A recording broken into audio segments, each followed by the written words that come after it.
challenges that came with it.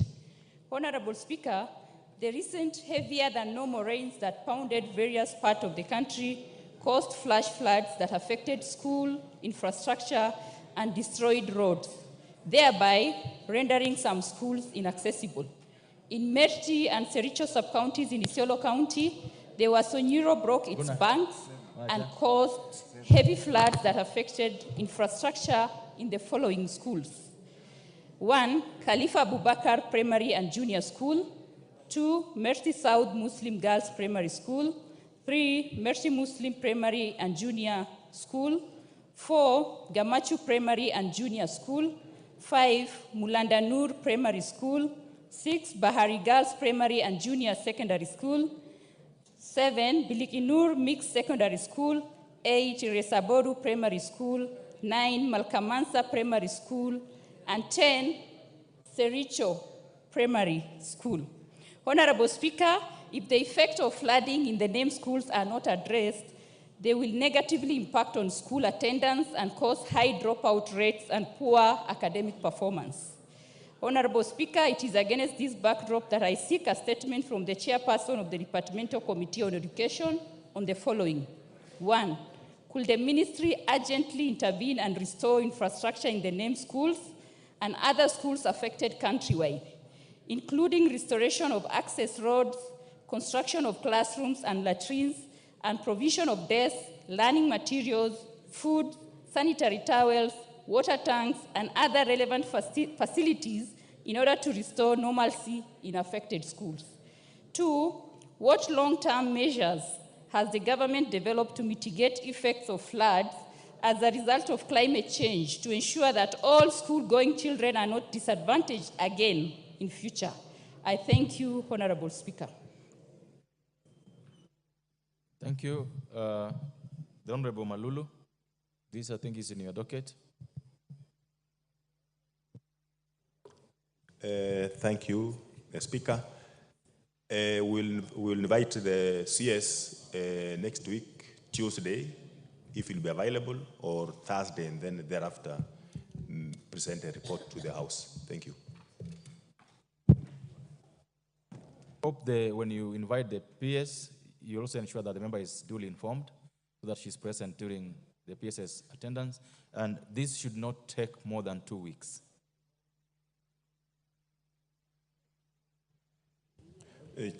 Speaker, you see we have the seven days rule when it comes to inviting CS. And the Education Committee, as usual, when we have statements, we usually call honorable members to appear before the committee instead of raising statements with us. Then the chair presents a statement to the House, which becomes also new to the member himself or herself. We have done it before, and that's what we do as a practice. Thank you. Okay. Thank you. Member for Bobasi, I hope you're now ready. Thank you, Honorable Speaker. Honorable Speaker, I stand to request for a statement regarding the reconstruction of a collapsed bridge in Nyamache Town, Bobasi constituency. Honorable Speaker, pursuant to the provisions of Standing Order 44-2C, I rise to request for a statement from the chairperson of the Departmental Committee on Transport and Infrastructure regarding reconstruction of a collapsed bridge in Nyamache Town within Bobasi constituency. Honorable Speaker, the bridge located in Nyamache Town is a critical infrastructure for the residents of Bobasi constituency as it serves as the principal route between between the town and the neighboring areas, and most importantly, the commercial and the administrative section of the town. However, the bridge was swept away by flash floods that occurred in the area in 2023, thereby crippling the transportation system. Honorable Speaker, it's regrettable that despite the collapse of the bridge having been reported to the Kenya Rural Roads Authority, KERA, regional office in Kisii, via my letter reference number KERRA/Kisii/RD, volume 3, into bracket 38, dated 4th March 2023, KERA has neither taken any action nor provided alternative solution to the residents. Consequently, they are forced to travel for over 3 kilometers to access an alternative bridge, which is also in very poor state, thereby posing a risk to their lives and goods. Honorable Speaker, it's against this background that I seek a statement from the chairperson of the Departmental Committee on Transport and Infrastructure on the following. Why has the Kenya Rural Authority, KERA, taken inordinately long to reconstruct the bridge in Nyamache town since its destruction by floods was reported in 2023? Could the KERA headquarters in Nairobi release emergency funds totaling 19,271,254 for the immediate reconstruction of the bridge? State the measures put in place to reconstruct the said bridge and provide timelines within which the bridge will be reconstructed in order to address the plight of the residents of Nyamache town. I thank you, Honorable Speaker. Thank you, the Chairman of Infrastructure Transport Committee, the Honorable Komingoi.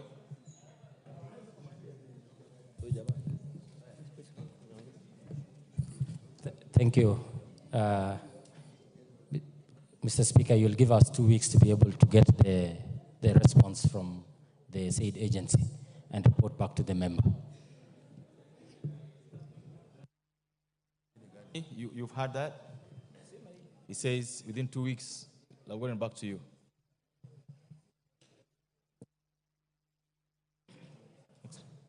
Yes, Honorable Gisario. Thank you, Honorable Speaker. I would like to rise to state that going by this statement, Mr. Speaker, we are just coming from very heavy rains nationally, which have destroyed most of our roads. But, Mr. Speaker, it's of concern that as we sit here today, around 20% of KERA money has not been remitted to the constituencies to assist members to fix the roads. We are here to discuss roads and being told we're going to get responses after 2 weeks. Yet there is money that's still stuck at KERA headquarters and not going to the constituencies to help these situations that are being raised here. Can we know when the monies will be dispatched to the counties, to the regional engineers, so that we are able to have our roads fixed? We are not going to sit here. The financial year is coming to an end. The money is stuck in Nairobi, and the roads we are discussing here are Maram roads that needs to be fixed. Can we know why the delay? This is the first time we are having KERA money delayed almost to the end of the financial year. There is 20% retained in Nairobi, and we'd like to know when that money will go down to the counties. Thank you. Guna? Yes, thank you, Mr. Speaker. I want to add my voice on this matter, Mr. Speaker. We know the effects of just concluded rains, Mr. Speaker. And this money has actually been delayed, and we've been waited for long. We did even tendering. Contractors moved to the site. Mr. Speaker, I urge your indulgence on this matter. Ensure we get the money in the right time so that we can expedite the process of road repairs in our constituencies. Of course, the balance which is remaining is huge. We need to conclude before the end of this financial year, Mr. Speaker. Thank you, sir. Thank you. The Honorable Member, the Honorable Biagon. Thank you very much, Mr. Speaker. I would also like to add my voice on this weighty matter, whereby, as we all know that recently we had very heavy rains. Most roads and the bridges were damaged, and including my constituency, we have the bridges which already I reported last year in 2023, mid-2023, because the roads were and the bridges were damaged, and we want a very firm a statement and from the Department of Roads to tell us when the roads, the bridges, like the one for my constituency called Suguteg, Kositonik, and Kosior bridges. Chemaluktan also. There are 4 bridges which has been affected in my constituency. I need also a statement from the Department of Roads to tell us when this thing is going to be happening. Thank you very much, Mr. Speaker.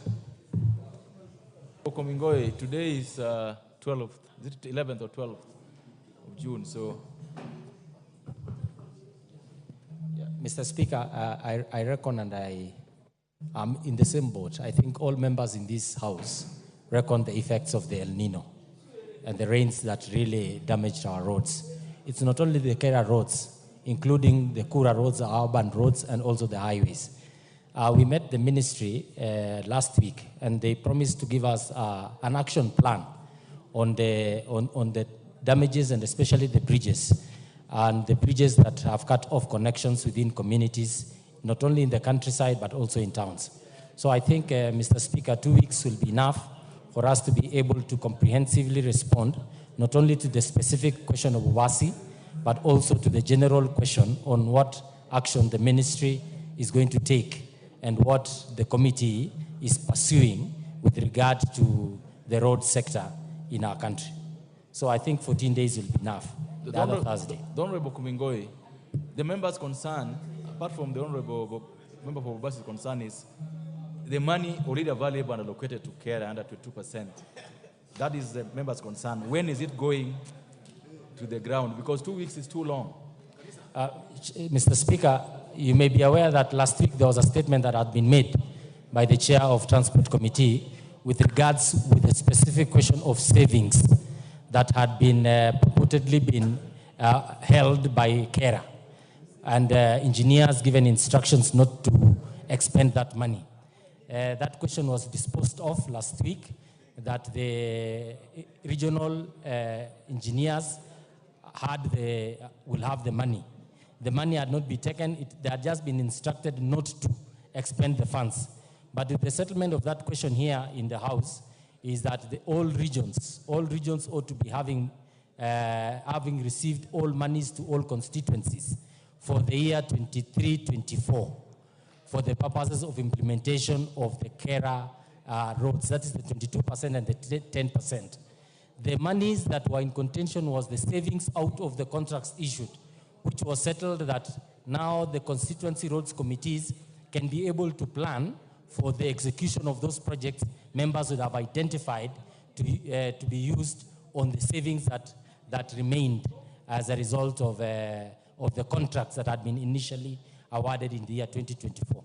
So as a committee, I think we're in the position that all monies have been sent to the regions, including the savings which had been instructed not to be used. But with the letter that came last week, all CRCs are now able to plan for those funds. I thank you, Chair. Thank you. No, we will not engage on debate on that one. I think the answer is given is satisfactory to me. And the Honorable Homingo, you can see what's happening. So you need to take charge of this matter and have it dealt with as soon as possible. Next order. No, before I go to the next order, let me ask members to join me in welcoming students from these 3 schools seated at the public gallery. Students from St. Lucia Girls High School, Kahiti, Makueni. Students from Precious Blood, Leruta High School, Leruta North Constituency, Nairobi. And students from Kesogon Mixed High School, Cherengani, in Tanzania. They are welcome to the proceedings of this morning, the House. I will give a minute to the member for Tanzania to welcome all these students to the House today.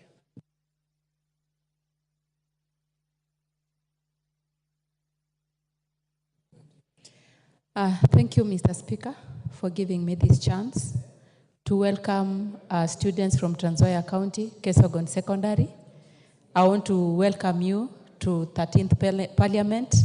I know amongst you, we have future leaders. And as you sit here, learn something from these legislators. And from here, go work hard and work smart. If you work hard and work smart, you will be someone very important in this country in future. Welcome. Thank you. Next order.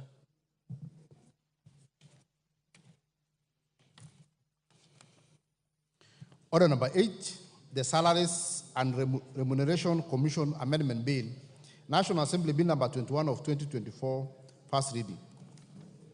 A bill for an act of parliament to amend the Salaries and Remuneration Commission Act. Order number 9, the Public Service Internship Bill, National Assembly Bill number 63 of 2022, second reading, resumption of debate. Members, debate on this bill started on the 24th of April, and on her feet was the Honorable Member, the Honorable Naisula Lesuda, who is also the sponsor of the bill. Honorable Lesuda, this is your chance to finish moving.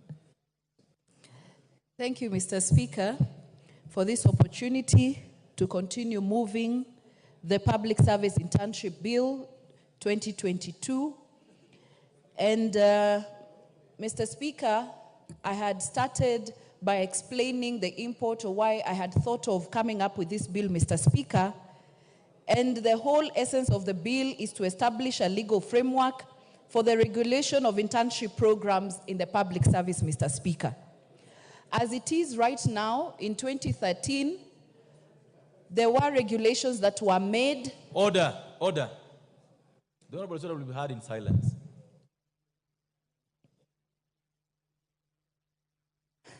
Thank you, Mr. Speaker. In 2013, there was a directive and a policy that the interns who are recruited in the public service, Mr. Speaker, will be given a stipend. But having thought about it, Mr. Speaker, this is just a directive. It is the goodwill of the government of the day, and even the regulations that were made are not really binding. And so I thought about it, Mr. Speaker, that it is important that we come up with a legal framework of how we engage our interns, Mr. Speaker, as a country and at the public service.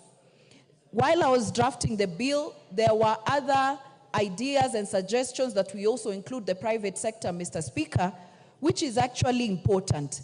But we realize that we need more engagement. We need to think through it well so that we can engage the private sector on how they can engage the interns, Mr. Speaker, and ensure that they are treated with dignity, they are given some stipend, Mr. Speaker.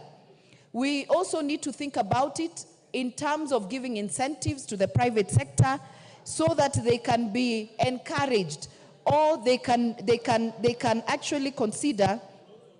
Mr. Speaker, I would like you to, there's too much consultation, Mr. Speaker, in the House.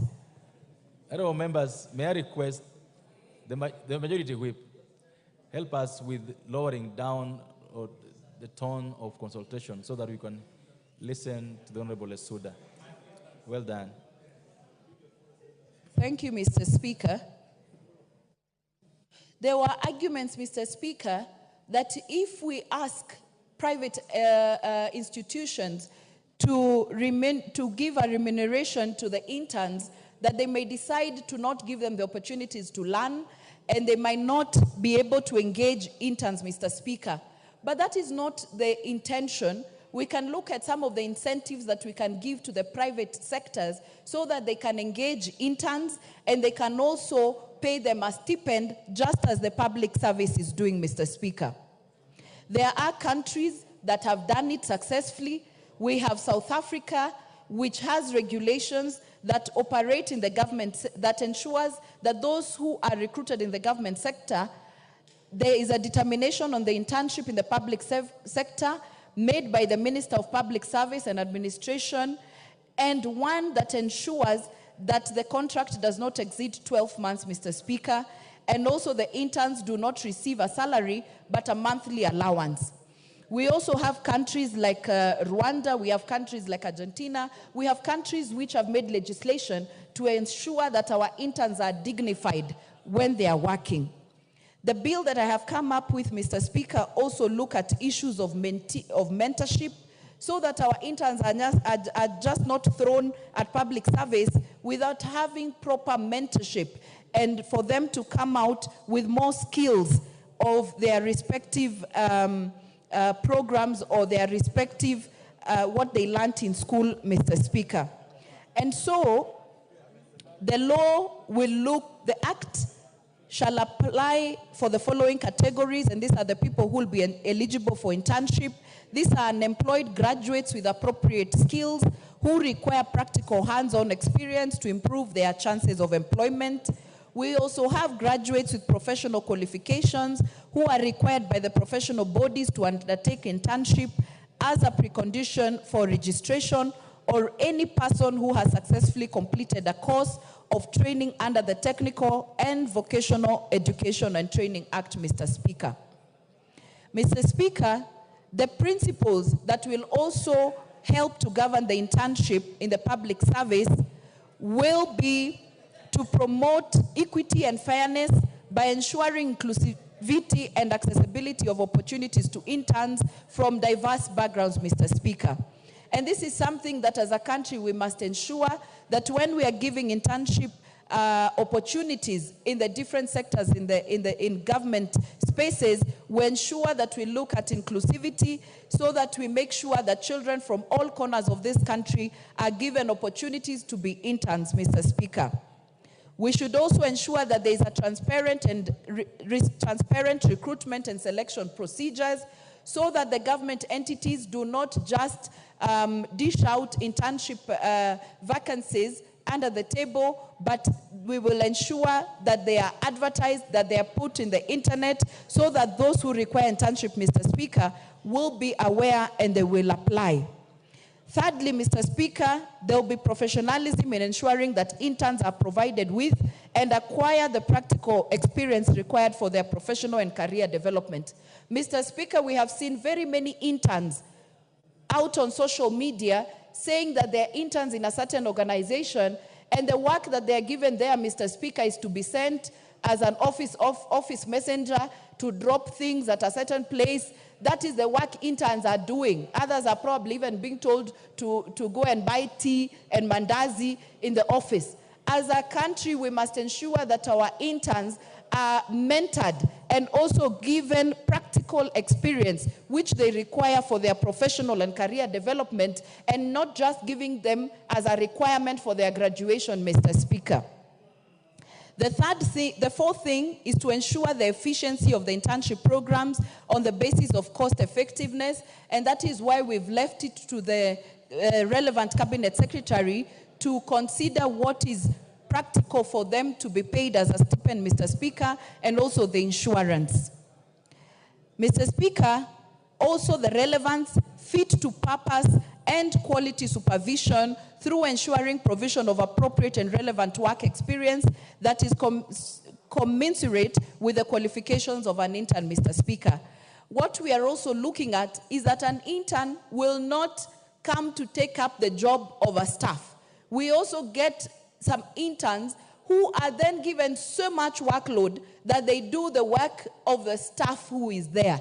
What needs to happen is that the staff need to work with the intern as they work together, but not overload them with so much work, with little stipend. They leave the office so late. You're not giving them, you're giving them a small stipend, or other institutions don't pay.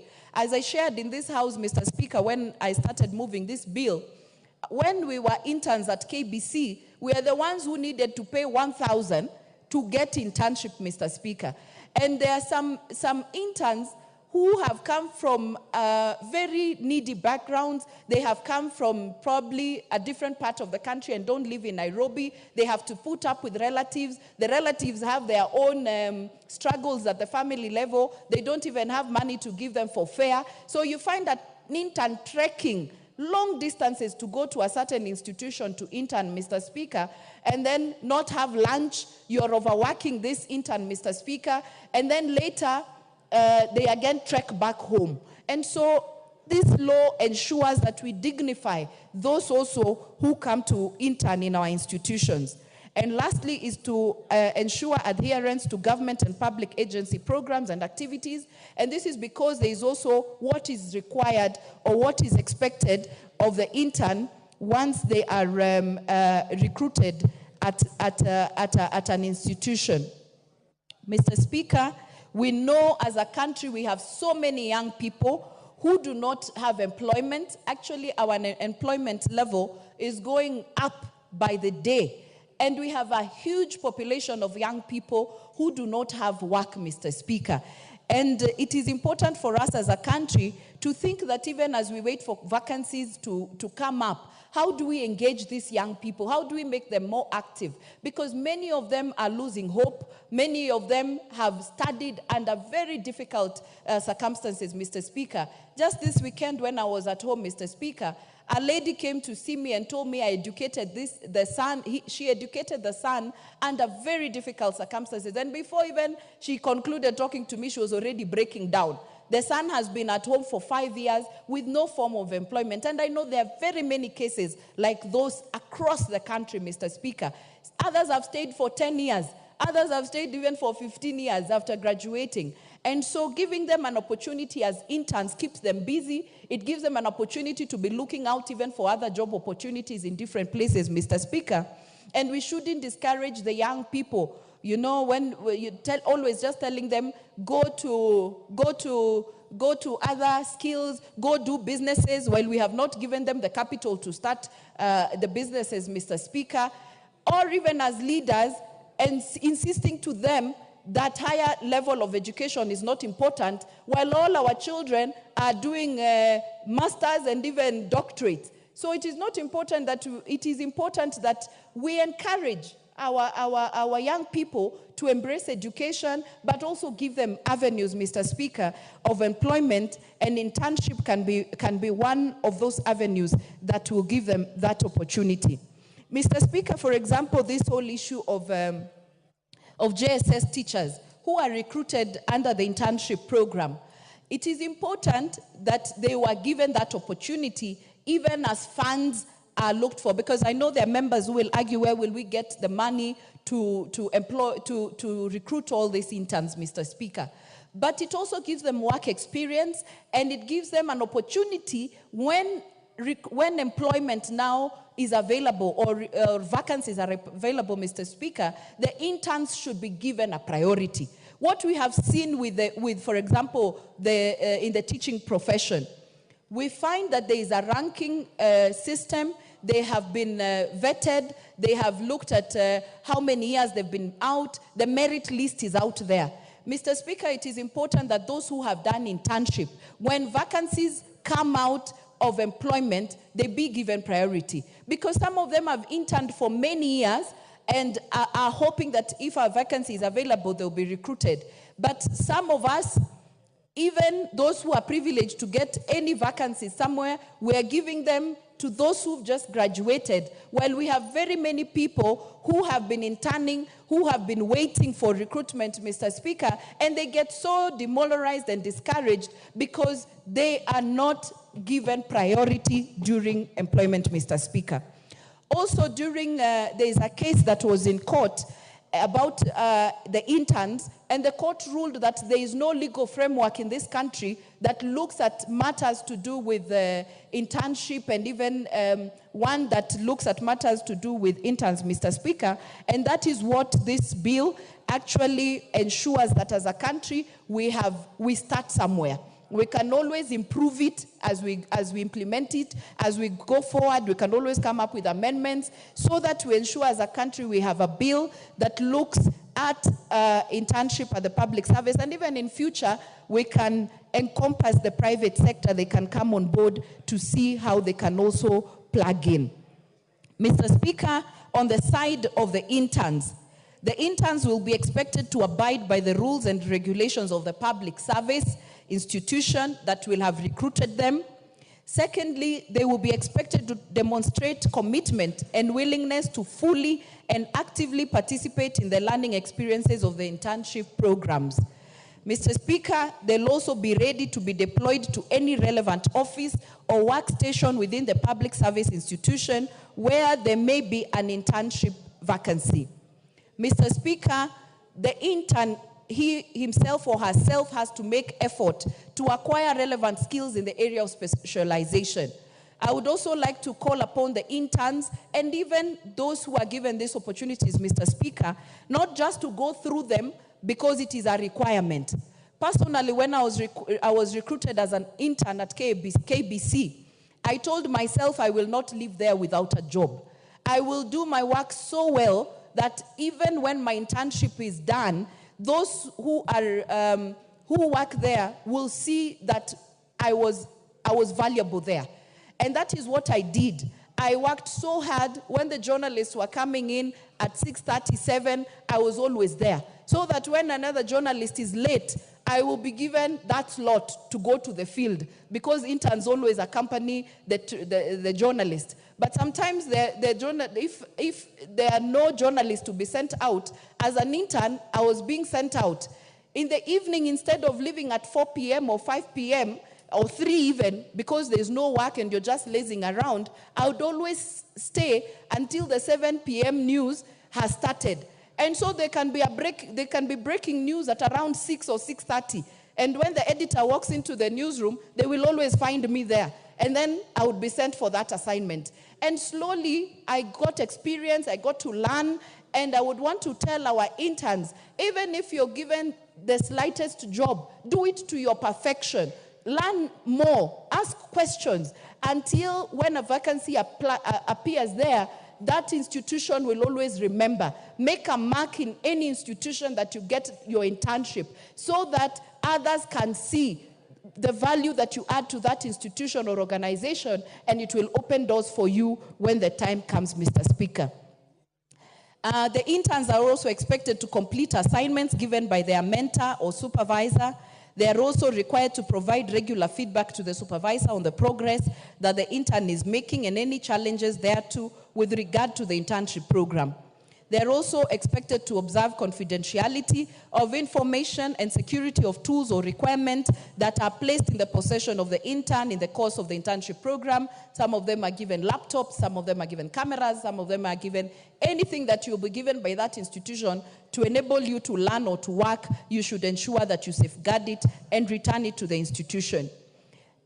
Also on the same, ensure a proper handover of all the materials and equipment belonging to the public service institution at the end of the internship period, and ensure clearance by the relevant authorities before leaving the internship station.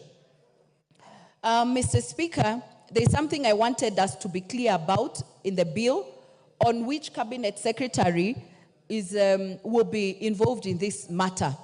I know that we have a Public Service Commission, and they're the ones who have been looking at the bigger picture of interns or internship recruitment, Mr. Speaker, in the country. But we can't leave the whole issue of interns to public service, Mr. Speaker, and that is why this bill was not looking at just the Public Service Commission, because even the Parliamentary Service Commission recruits. And it is not PSC that recruits on behalf of Parliament. Parliament itself does it. The Judicial Service Commission also recruits, Mr. Speaker. And we have other institutions which also recruit interns, and not through the public service. So the Public Service Commission can continue doing its work. They're doing a tremendous job. We've seen them advertising very many positions of internship. They're doing a good job, and they should continue with their job. But what this bill looks at is the entire public service, the entire public service sector. Because there are other institutions which also recruit individually, as I said, like the PSC and the Judicial Service Commission itself. And so in no way does this bill take away the powers or the work that the Public Service Commission does. It only gives a bigger framework on how we deal with internship as a country in the public service sector, Mr. Speaker. And so what will the interns be entitled to? They'll be entitled to paternity and maternity leave. When I was making my submission to the Labor Committee, Mr. Speaker, They told me that the young men do not require paternity leave. You've just come to work. That is the mentality I want us to change, and to give interns just the dignity as the rest of the people in the country have, Mr. Speaker. The second thing is subsistence allowance, as may be determined by the cabinet secretary from time to time. They can consider in their regulations how much the interns need to be paid, but the allowance has to be there, Mr. Speaker, so that it can enable them to work and to deliver in their mandate where they'll be interning, Mr. Speaker. So, as I conclude, the internship period shall be valid for any period as may be determined by a person in charge of a public service institution, but such internship period shall not exceed 12 months, Mr. Speaker. We said 12 months so that the intern can gain enough experience. Because if we just do 3 months or 4 or 5 months, Mr. Speaker, an intern will not have gotten the enough experience where they'll be working, Mr. Speaker. But then also they can't exceed 12 months, because there are very many other young people out there who want these opportunities. And so we thought that 12 months is sufficient enough for an intern to gain the relevant experience where they will be working. Finally, Mr. Speaker, an intern shall be liable to have his or her internship discontinued on the grounds of absence from the public service institution without permission or reasonable cause for a period exceeding 24 hours. And so interns should know that this bill is not just to safeguard them or protect them, but they also need to ensure that the absenteeism is not a matter that they will be condoning when they are working. Also, gross and disorderly misconduct, unsatisfactory performance, failure to obey any lawful institutions, or commission of a criminal offense. An intern may terminate internship by submitting a 30 days notice in writing to the person in charge of public service. And so I would like to urge this House and members to support this bill, Mr. Speaker, because it is one that brings together our young people, gives them opportunities to acquire the relevant skills and experience as interns, but also ensuring that they do it in a dignified manner, and also to urge the government of the day to continue to provide money for their recruitment. I am happy that in the past, for example, like in 2018, 2019, and 1920, Kenya shillings 1 billion was provided in the budget for the recruitment of interns, Mr. Speaker. If anything, I would urge that more money is put into the internship program so that we can mop up our young people, give them experience and skills. It can even give them the skills to go and then venture into other areas on their own, Mr. Speaker. And we have also included those who are doing, who are in TVET institutions, because as a country, we are focusing and emphasizing on the important role that our TVETs play. So without further taking so much time, Mr. Speaker, I would like to call upon the able chair of Labor and Social Service Affairs, who accorded me all the necessary opportunity to work on this bill, Honorable Muchangi Karemba from Runyenjes, to second. Thank you, Mr. Speaker. Thank you. Just sit down before you second. And, you know, the Honorable Soda said, make a mark at the place you get a chance for internship. And I wanted to use that statement to welcome students from the United States International University, Africa, from Roysambu, to follow proceedings of this House this morning. They are seated in the Speaker's Gallery, and they are welcome to follow what's going on in the House this morning. In the same vein, I also wish to welcome students from Waithaga Boys High School, Kiharu constituency, Muranga, and students from Tulaga Secondary School, Kinangop, Nyandarua County. They are all welcome to follow our proceedings this morning. Karemba, now you can proceed and second this particular bill. Thank you, Honorable Speaker, for the opportunity to second this bill by the Honorable Naisula Lesuda. And Honorable Speaker, allow me to say and thank the Honorable Naisula for having been very focused on this issue of internship, having been a beneficiary of the internship program back at the KBC. And her pursuit for this legislation began in the last house, and she has consistently followed to ensure that it comes to the floor of this house. Honorable Speaker, the issue of internship is very important, and as the Honorable member has indicated, that it requires a legal framework, because right now it is scattered all over, and there is need to harmonize the internship program so that the process of undertaking the internship becomes well guided in the laws, and it becomes easy to offer opportunities to young people.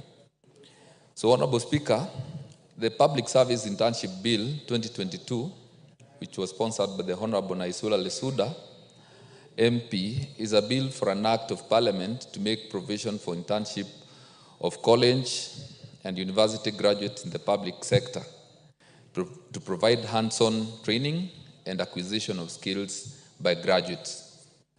The bill was published on the 16th of December 2022 and read a first time in the House on the 8th of March 2023, pursuant to the Standing Order 127-1. The bill was committed to the Departmental Committee on Labor for consideration and facilitation of public participation, pursuant to the Standing Order 127. The clerk of the National Assembly placed advertisements in the print media on the 18th March 2023, seeking for comments from the public on the bill pursuant to the Article 118 of the Constitution. In addition to the request for memoranda from the public, the following stakeholders were requested to submit their views to the committee. 1. Office of the Attorney General and Department of Justice. 2. State Department for Public Service. 3. Public Service Commission. 4. Law Society of Kenya. And lastly, Kenya Law Reform Commission. Honorable Speaker, the committee received submissions from 1. The Honorable Naisula Lesuda, who is the sponsor of the bill. Then 2, the State Department for Public Service. 3, Public Service Commission. And 4, Law Society of Kenya. Honorable Speaker, the committee, having considered the bill and stakeholders' submissions, observed the following: that 1, the bill incorrectly placed the management of the internship program under the Cabinet Secretary responsible for matters related to labor. The committee proposed an amendment to provide that the responsible Cabinet Secretary shall be the Cabinet Secretary responsible for public service. 2, the bill seeks to guard against the enactment of several legislations to provide for internship within the public service and seeks to harmonize the salient principles to be observed by all offices in the public service in the recruitment of interns. 3, the term certificate has been used in 2 different contexts.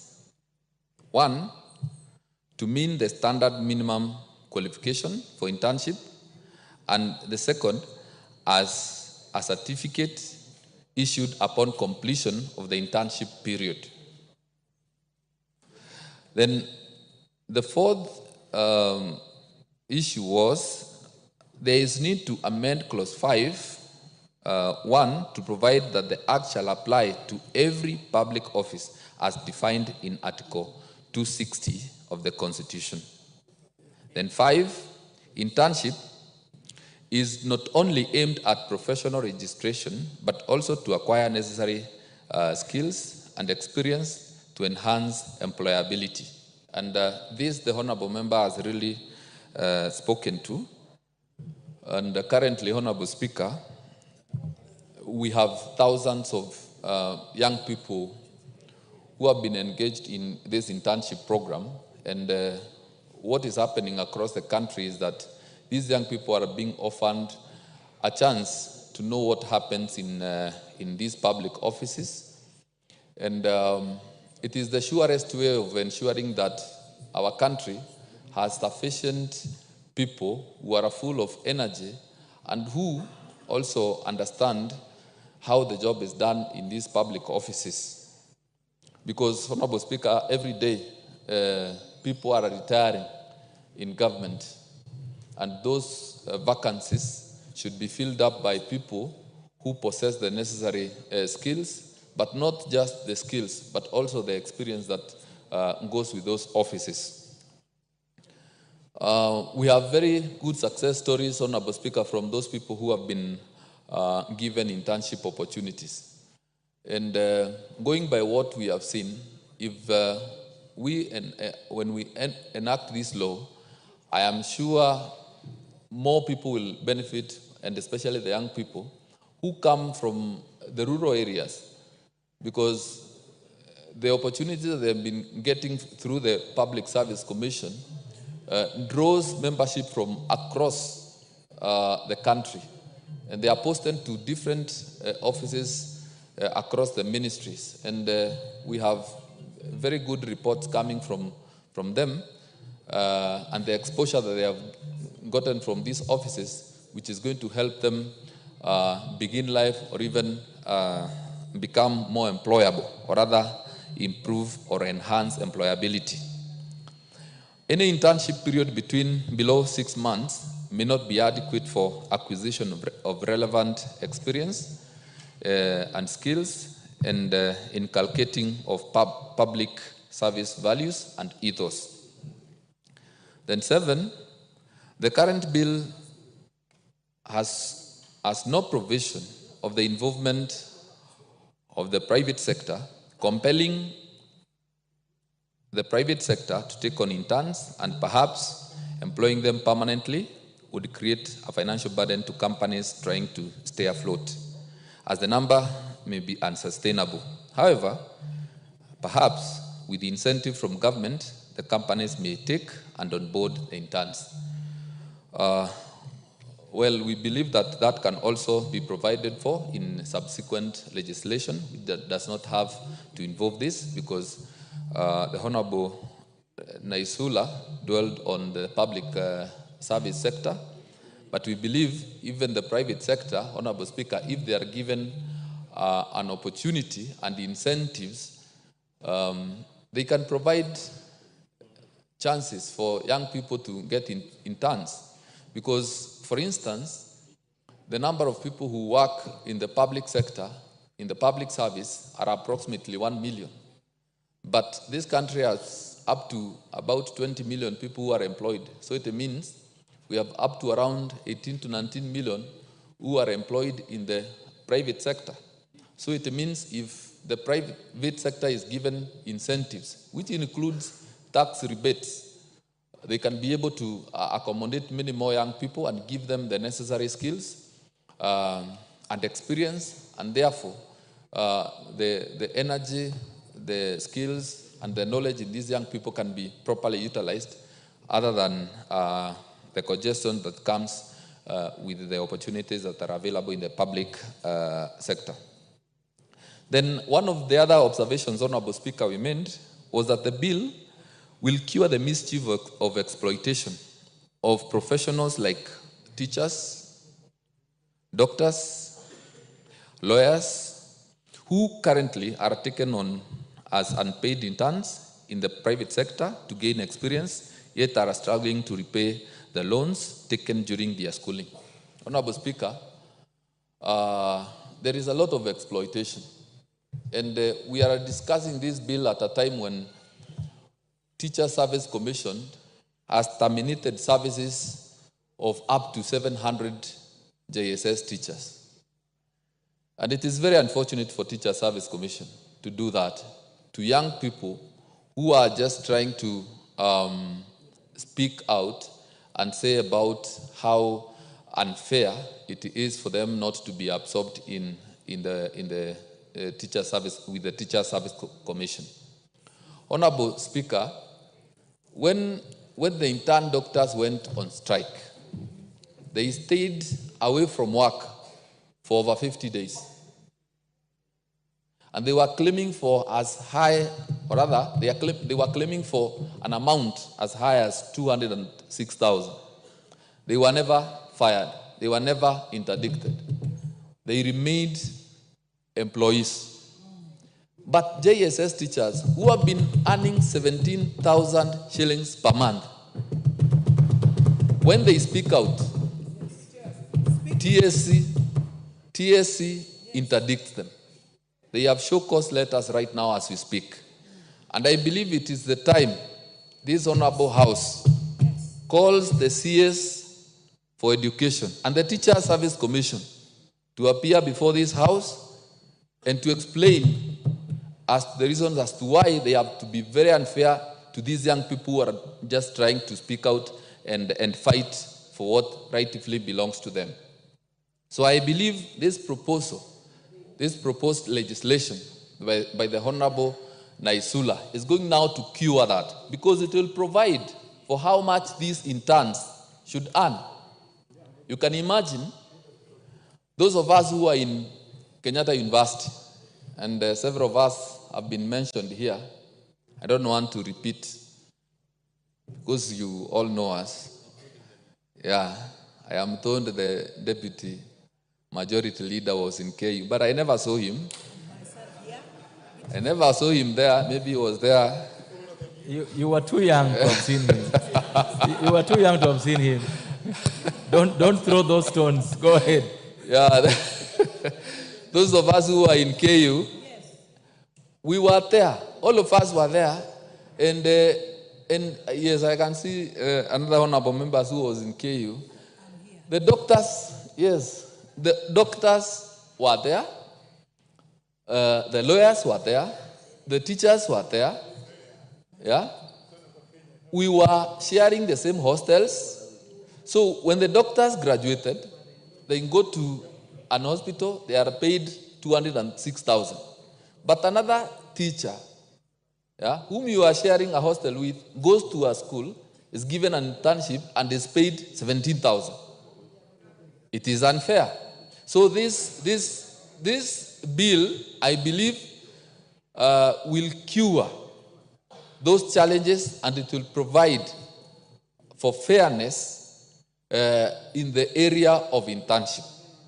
But I really wish to thank the honorable members of the Departmental Committee on Labor for the work that they did. They came in and supported this bill, and I believe that by the discussions by the honorable members who are in here and those that will come, we will be able to enrich this bill as we look forward to its enactment. So thank you, Honorable Speaker, and I second.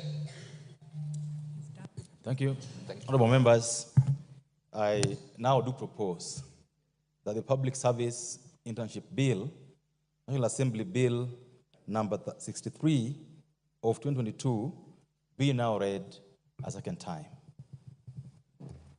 And the first member to have a bite of that cherry would be the honorable member for Westlands.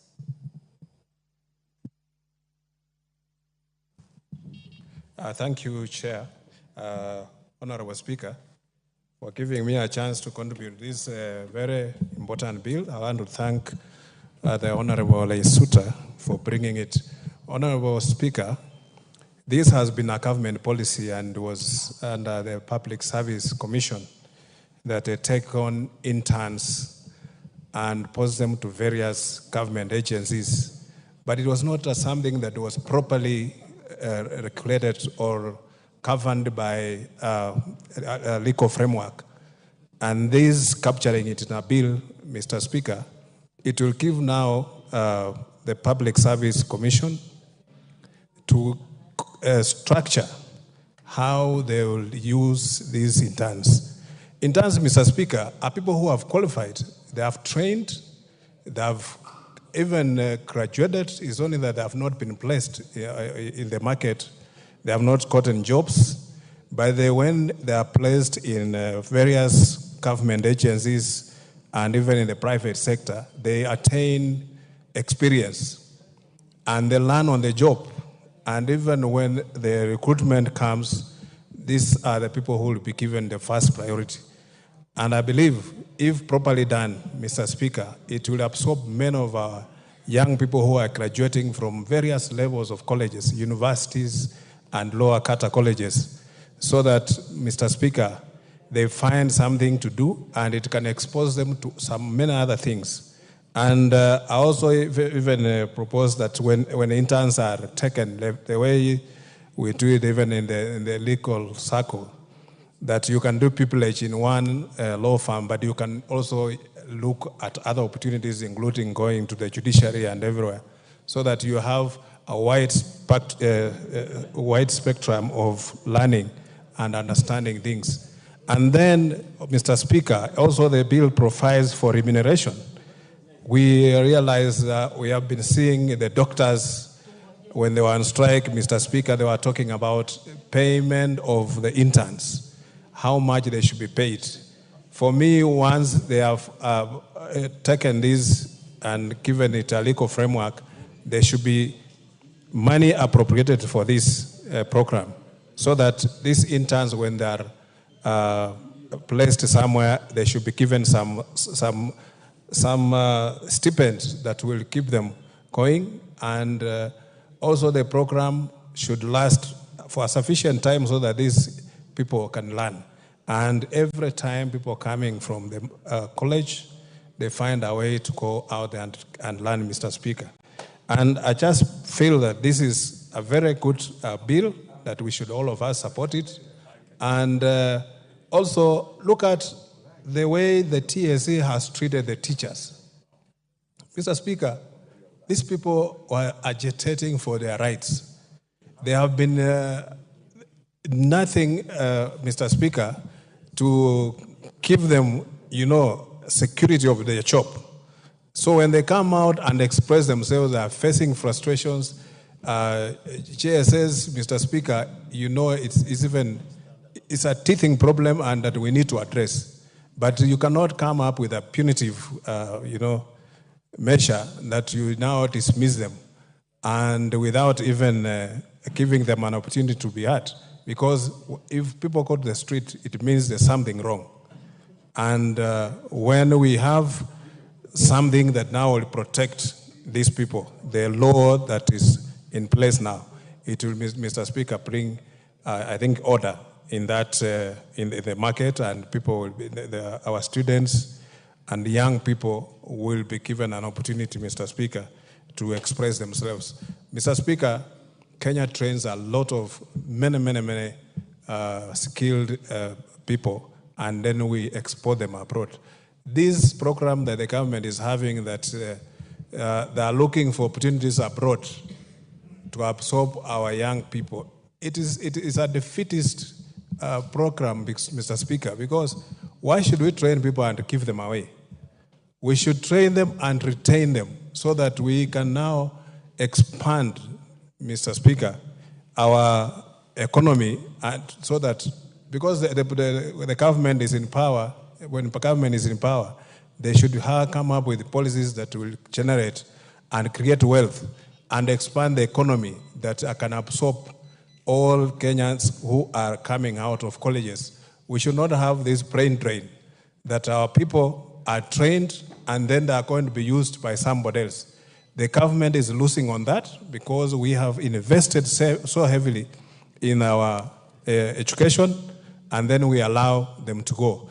The government should, first of all, start looking inside to find a way of how they can absorb these young people, come up with policies that will encourage people to come and invest more in our country, expand our industries, and many other opportunities that will absorb young people in Kenya, instead of sending them abroad. And we have seen those who go there because the government has got no capacity even to follow and know what is happening to these young people when they go abroad. And that's why we find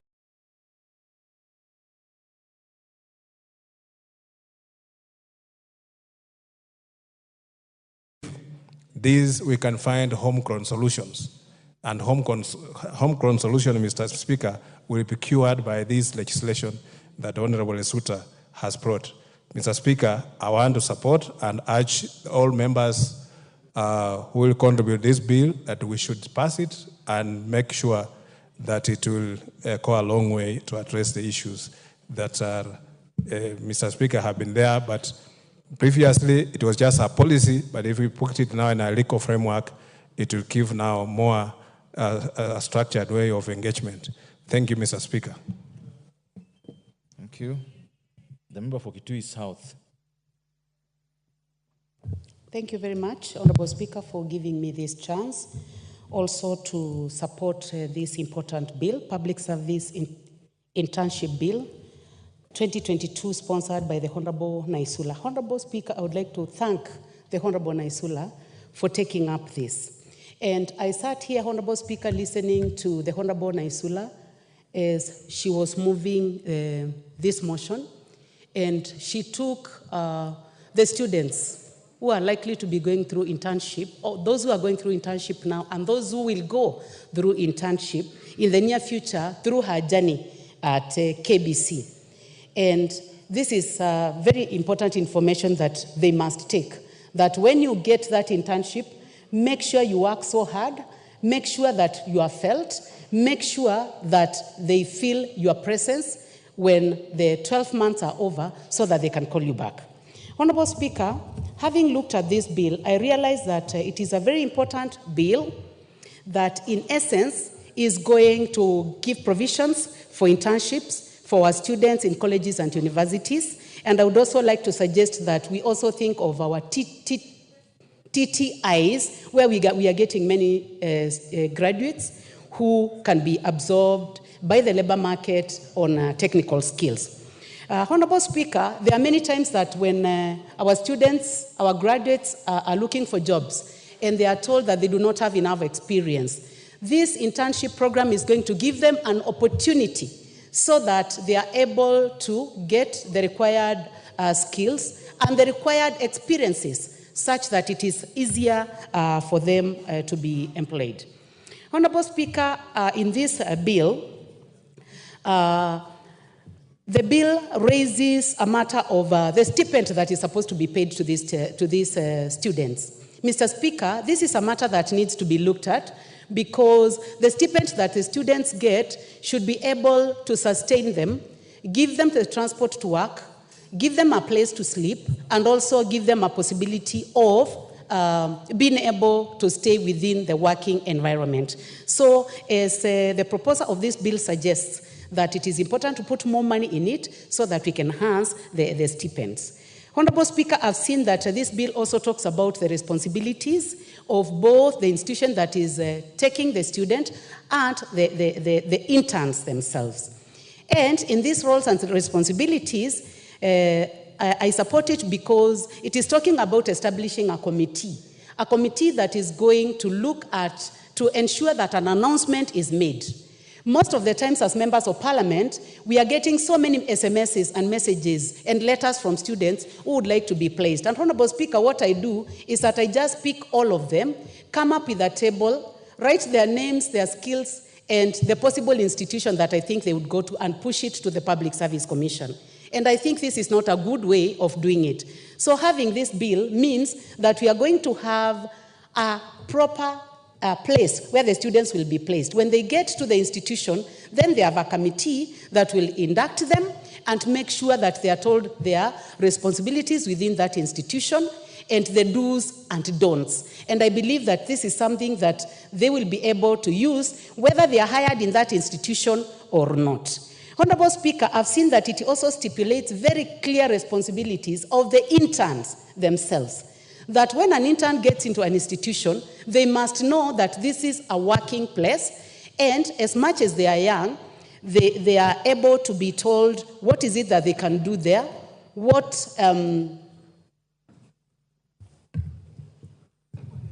Yes, what is it that they can do in that institution and what they cannot do, including the assets of that institution, both hard assets and soft assets. Mr. Speaker, I want to go to something very sensitive, that as we speak today, this morning, Honorable Speaker, I have received a letter from students, from interns, JSS students from Kitui South, who have been terminated because of participating in a strike. Honorable Speaker, I do not know whether I'm the only member of parliament who has received such a letter. And the reason as to why we are receiving these letters from intern teachers who have been terminated because of participation in a strike is because there was no proper law on how long the interns were going to work, how much they were going to be paid, and the termination conditions. So, Honorable Speaker, as we debate this bill, I would like to ask the Teachers Service Commission very kindly to allow these students who may have been involved in one matter or another to just hire all of them without discrimination. Honorable Speaker, I did not see those teachers from Kitui South participating in the strike. I did not see them on TV anywhere, and I am appealing to the TSC as the Member of Parliament for those intern teachers in Motomo and Ikuda who have been told they have been terminated in the spirit of this bill that we are discussing today, so that all of them are hired just like the other students. I believe that they are not the only ones who participated in this strike, Honorable Speaker. That one I say very, very kindly, because I'm also asking for forgiveness in case they may have been involved in any form of impropriety because of failure to have food for their children and all that. So, Honorable Speaker, that is an appeal that I make. Honorable Speaker, going back to this document, is that I would like to encourage the students that when you get hired, make sure that you are available, like the Honorable Lesuda was in KBC. Make sure that they feel your presence, like the Honorable Lesuda was felt in KBC. Make sure that you are the one who is available when the MD is looking for someone to send around. Make sure you are available, like the Honorable Lesuda did in KBC, so that the moment you finish your internship, they will be looking for you. And Honorable Speaker, as I finish, I want to say that I was an intern in Kenyatta University. And the moment I was given the opportunity to become a graduate assistant, to carry books for Professor Otiende and for Professor Sifuna, I made sure that I carried the books so nicely. And I wiped the table, and I made sure that the seat was comfortable. I made sure that the notes were nicely placed. In fact, I made sure that the table was not flat, that it was sliding, because as professors age, they don't see very well, so you have to know the measurements. And I made sure that the university had to give me a job. And Honorable Speaker, I got the first job. I was paid 11,000 by Kenyatta University. I was excited as an intern. I was wondering where I was going to take all the money that they were paying me. But Honorable Speaker, that is the seed that an intern can get from a ministry, that you can get from a semi-autonomous agency, that you can get from a court where you are given an internship position. And with that, I support the Honorable Lesuda, and I support the good work that was done by the committee. Thank you, Honorable Speaker. Honorable Baya, I hate to hold you a bit, because this can't be a KU affair. You know, it can't be a KU affair that was KU, this is KU, this is another KU. Yes, then commit, you will not talk about KU. Then don't talk about KU. Go ahead. Honorable Speaker, I want to thank you, and I want to contribute on this. Although I graduated in KU in 1996. In KU at 1996, with my first degree. I graduated with my master's in KU 2007. So you see, but do I say? Rachel, I used to see Rachel, she was a pretty young girl walking in the corridor. When she was doing public health, master's in public health then. But I want to say this, you know, issues of internship, and I want to thank and congratulate Honorable Lesuda, but I want to say this. You see, I happen to study something called labor economics. Now, labor economics tells you this. There are 3 reasons why you hire an intern. You want to train the intern to become a better person. And probably that's why KU hired Rachel. Okay. But there could be another reason. You want to hire the intern so that he can work for you at a lower pay, which is exploitation. Then you can actually hire an intern because you want to fill a gap. This country needs to understand why they are hiring interns. Are we hiring interns because we want them to work for us at a lower rate and give them the same job as the person employed? Or do we want to train these Kenyans to be better workers? And because looking at the philosophy of the internship in this country, you see that we want to solve an employment problem using interns. And that is the wrong way. I cannot be hired as a teacher and I teach 33 lessons in a week, same as the person who is permanent and pensionable, teaching 33 lessons a week, and then you are paying him money because a higher level, and you're paying me at a higher level, and yet we're doing the same job, and you're calling me an intern, and you're calling the other one a teacher. That is unfair in labor management. It's unfair. So what we have in this country is a convoluted system that people do not understand. If as a Kenya we are saying, you know, we want to use people to give them jobs to do because we do not have enough money to pay people, then explain it to the people so that they understand, I have been given this job as an intern to help the country because they do not have enough money to hire the right people at the correct salaries. But today, to have a teacher, a professionally trained teacher who has graduated and is waiting for the job market, and to give him a job and say, you know, you're an intern. But when I walk into the school, I do not work as an intern, I work as a full-time teacher. It is exploitation, it should not happen. So we need to make our decision within the realms of labor economics, not to just want to misuse people because we want to fill in a gap. So the declaration must be made so that when you are given a job as an intern, as a JSS intern or an intern, it should be explained to you. As an intern, I have to work under someone who should supervise me. But I should not work more than the person who is supervising me. And you're telling me I'm an intern and this other guy is a full teacher and is paid. And I'm expected to produce the same results as my supervisor. Then is this internship or is this underemployment? You know, we need to understand that. Is this internship that we're giving Kenyans, or we are underemploying them because we do not have the resources? And that is why we will have these labor issues. Just as people will go on strike and say we are paid lowly.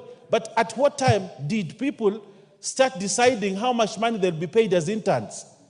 But because they have realized they're not interns, they are full-time teachers, now they're coming up and say, pay us for the work that we're doing, because they are our workers, they are not interns.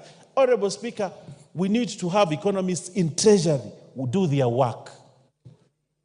We have to have economists in ministries do their work, because I believe that every ministry in this country has an economist who looks at things from that perspective and makes decisions and say, let's go this way. So that even when a decision is made at cabinet, we need to give people their real titles and their real job descriptions, not misusing titles. Intern, you're an intern. You're an intern doctor. You're an intern teacher. You're an intern agricultural officer. But these are the people who actually work. They will demand higher pay. And when they demand higher pay, it is within their right, because they're not being used as, they are not being trained as interns. They are actually employed to do the work. So, Honorable Speaker, even as Nesula tables this, I would like to see, as we come to the third reading and the community of the whole, a proper definition of who an intern is. Because if you have a law to say, this is an intern, but this intern should have paternity leave, this intern should have maternity leave, this intern should have these allowances, is that an intern? That cannot be an intern. It cannot be an intern. The definition of an intern is within the labor law. And it is clear, this is an understudy of someone. And it should be given certain benefits as an intern. But when we want to call interns and put them at the same level as people who have been employed as workers, we are going to exploit Kenyans using a law that we are passing in this house. That's what we will do. And we'll have a lot of labor issues. So I want to say in this parliament, let interns be interns.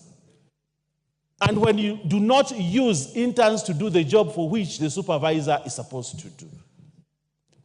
Do not say this is an intern teacher and give him a full load and there's no one supervising him. That is a full-time teacher. Pay him the salary of a full-time teacher, not as an intern.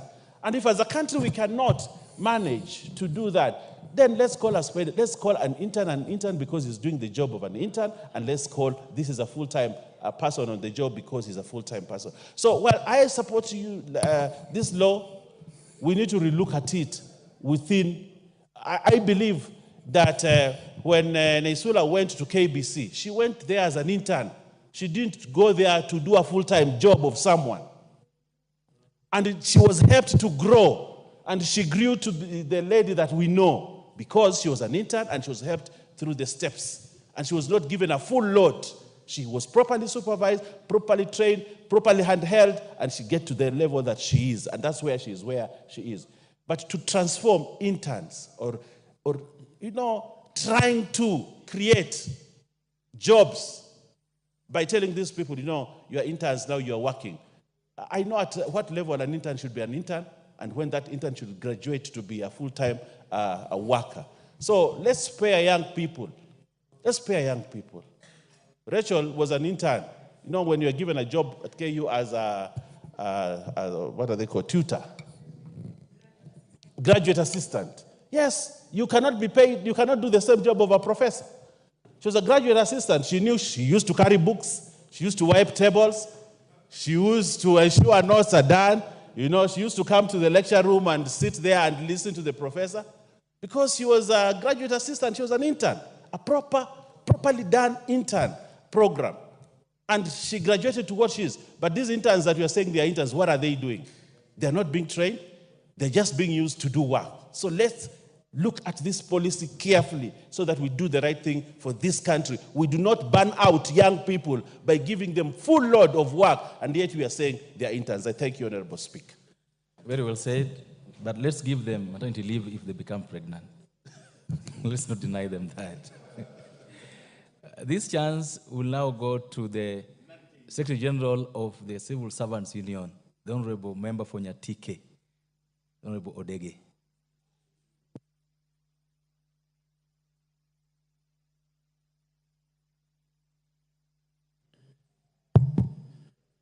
Thank you very much, Honorable Speaker. And you'll allow me to first congratulate the mover of the bill, because what she has brought before us here today is very timely. And I would say this is what has been ailing our country so far. In fact, I would say I was a witness in KBC, and I can confirm what the Honorable Member is saying is true, because I used to be a customer in KBC. I used to attend a program at 6 a.m. in the morning, and I could find her on duty seated there. So whatever she is presenting in the house here is not only for public consumption, but it's true. I can confirm here today.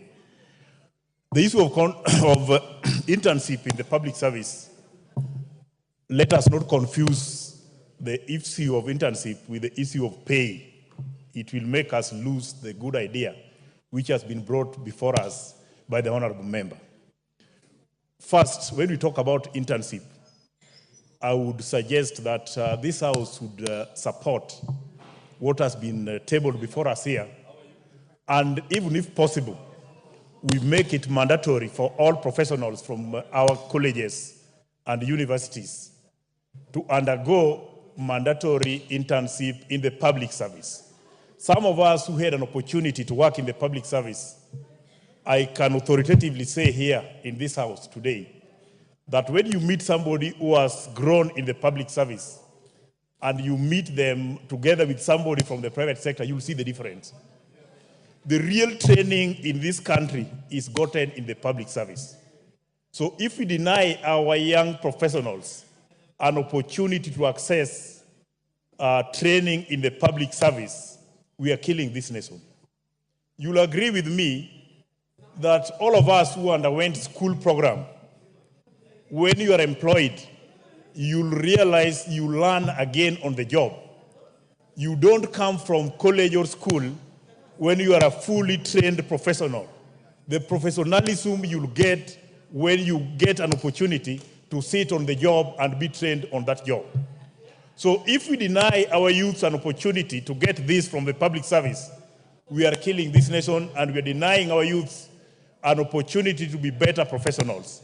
And again, to make it worse, when we are advertising jobs, we ask these new professionals for experience. Where do we expect them to get experience if we don't give them an opportunity to access facilities in the public service for their training and for their exposure, for them to be the better professionals in this country? So what I wanted to suggest, before we go to monetary issues, we should ensure that we avail opportunities for all professionals to access training in the public service, and if possible, we make it mandatory so that we don't discriminate others not to get such kind of an opportunity to access services. On monetary issues, when we talk about the work done, that opportunity can be given room to be negotiated. Each and every profession can get an opportunity to negotiate, and we give the Public Service Commission, Parliamentary Service Commission, Police Service Commission, the Judicial Service Commission to come up with the job worth of that intern, and we make them be paid. When you look at what's happening currently in the country, it's very unfortunate because we have reached a level where we used to see workers going on strike, now we see interns going on strike, which means we have failed to fix an issue which is ailing our country. That's why now interns are taking it onto the streets to demand for their rights, because we are sitting on that right of theirs. When again you look at the professions we have in this country, there are some professionals who are not able to come out and air their grievances, and they are suffering in silence. Let's talk about accountants. Let's talk about agricultural officers. Let's talk of these are the silent professionals. They are not also not comfortable, but because they don't have an opportunity to come together and air their views, we think they are comfortable because they are not on the streets the way JSS teachers were. So if you are fixing the issue of interns, let us make it broader and ensure that everybody who has trained in this country is given an opportunity and fairness wherever they do their practice. But if we now allow all these strikes to go on, like now, we have clinical officers on the streets. One of the issues they're talking about, interns. We had JSS on the streets. One of the issues, interns. We had the doctors on the streets. One of the issues, interns. And now we have some professions who are not able to go to the streets. And those who can represent them and make them also be comfortable is this house. So let us use this opportunity given to us by this bill and fix all the issues related to workplace when it comes to internship, be made in a way whereby even if you don't go on strike, even if you don't go outside there and make noise, your interest is catered for and your safety is also catered for. So on money can be negotiated, but on internship, let us make this opportunity available for all professionals and we make them get this training so that we have a country where we are nurturing those needed professions and we make them possible to work for this country. I thank you, Madam Speaker. Thank you very much, Member for Nyatike.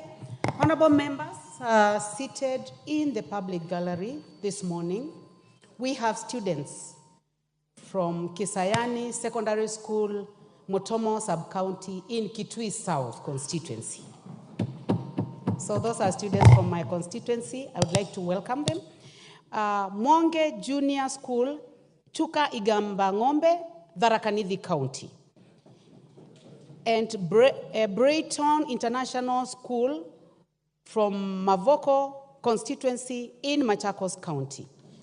You are welcome to the National Assembly to observe proceedings of the House. And in line with that, honorable members, I would like to give this opportunity to the Honorable Mary Emase to welcome these students. Please welcome the three schools, including the ones from my constituency, Honorable Emase. Thank you, Honorable Speaker, for this opportunity. From the onset, I want to take this opportunity to welcome all the students in the Speaker's Gallery and who have managed to get the opportunity to tour Parliament and also to witness proceedings on the floor of this House. Honorable Speaker, in a very special way, allow me to welcome the students from Brighton International School and all the teachers led by Frederick Yongo.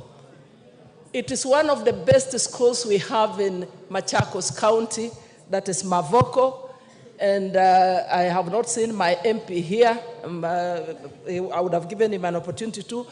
Madam Speaker, as a parent from Brighton International School, I'm very proud to see our daughters and sons from that school in Parliament today. And I just want to give a word of encouragement to all the students present here today that work hard. If you remain focused, the sky is the limit.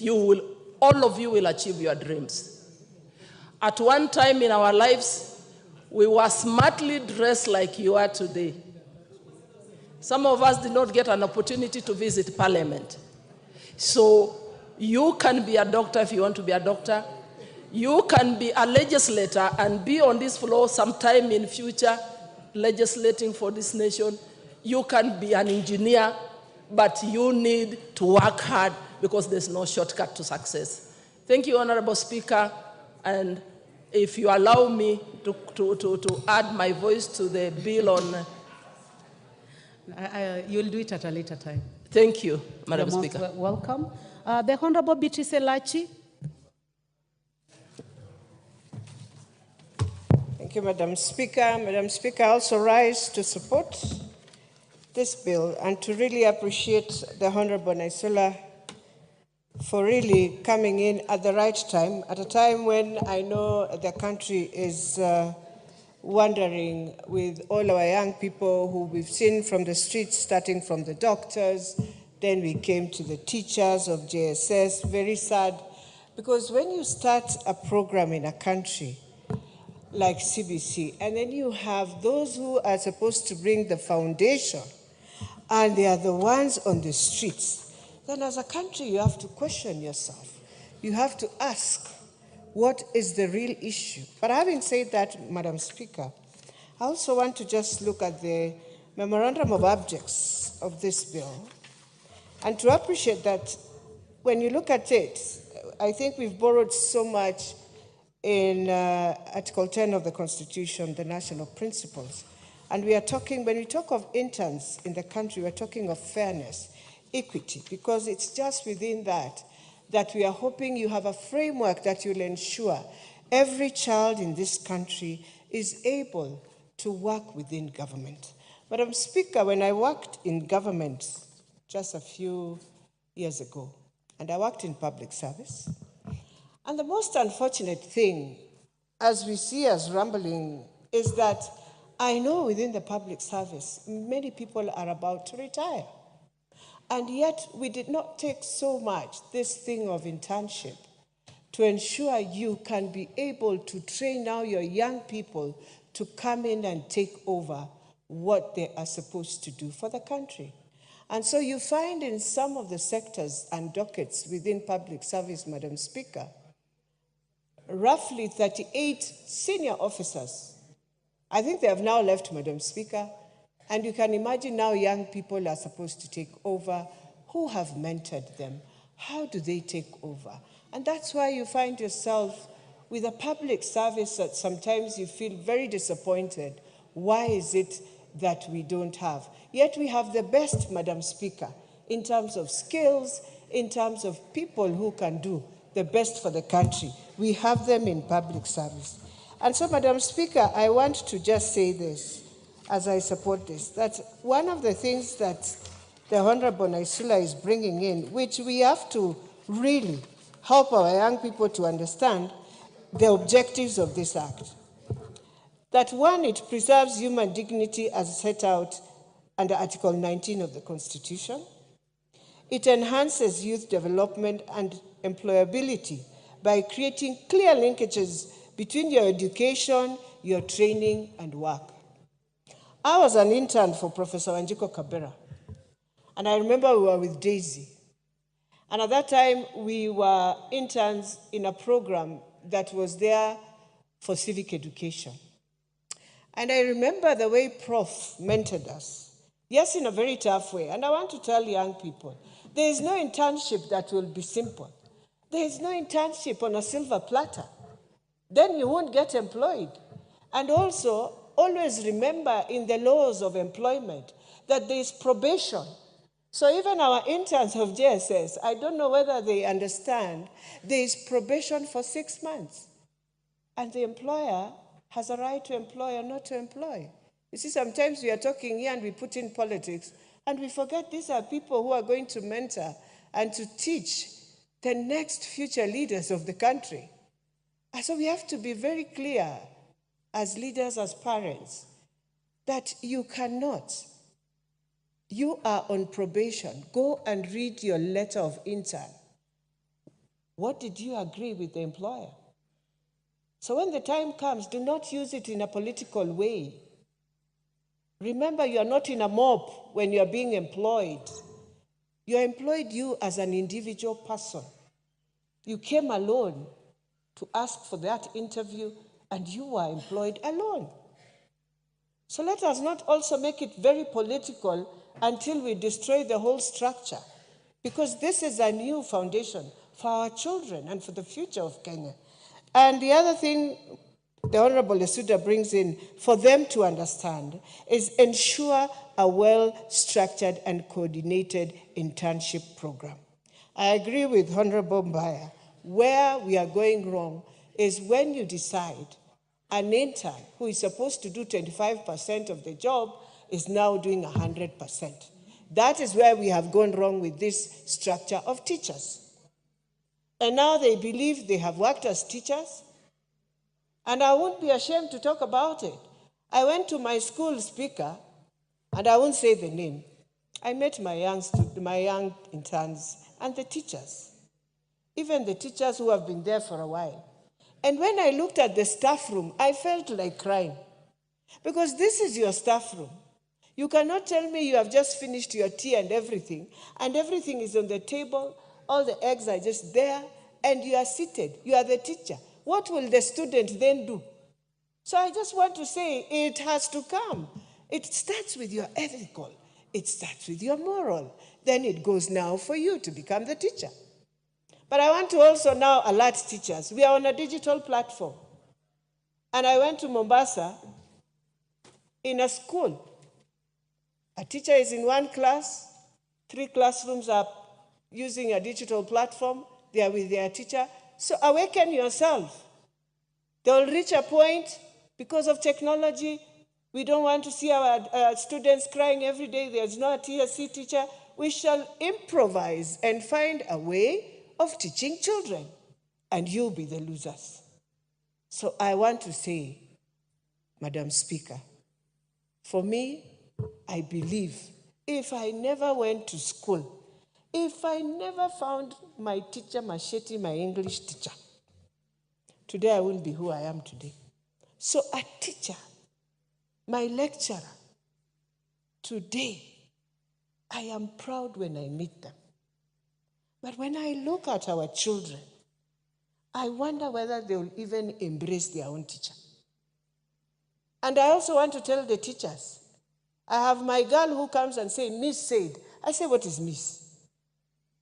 Until the teacher said, you call me Miss. I want to tell them, that's where we have missed all these things.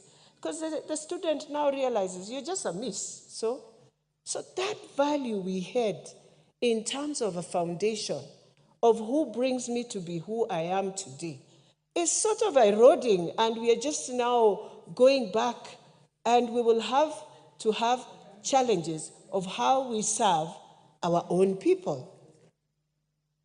Yes, it's a calling, just the way other things are calling, because sometimes you find the work you do is beyond measurable. Nobody can pay you that.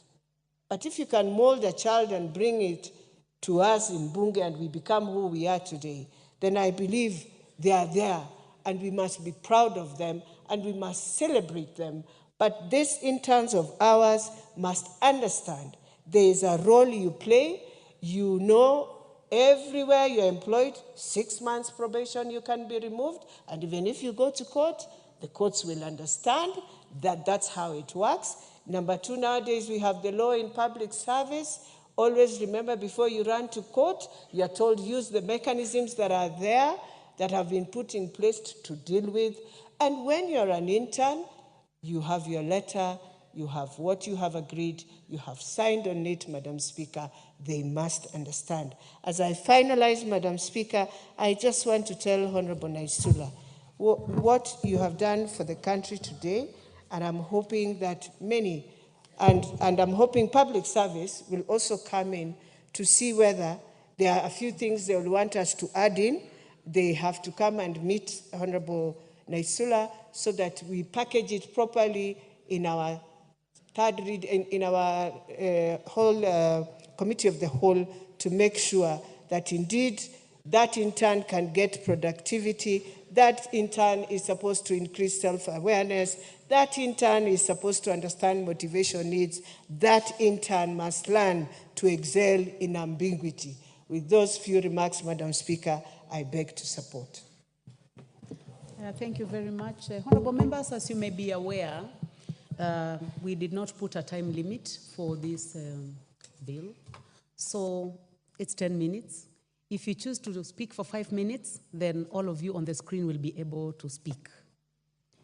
But that is your choice. Honorable members, I would like to give a chance to the Honorable Abdul Aharo, member for Mandera South.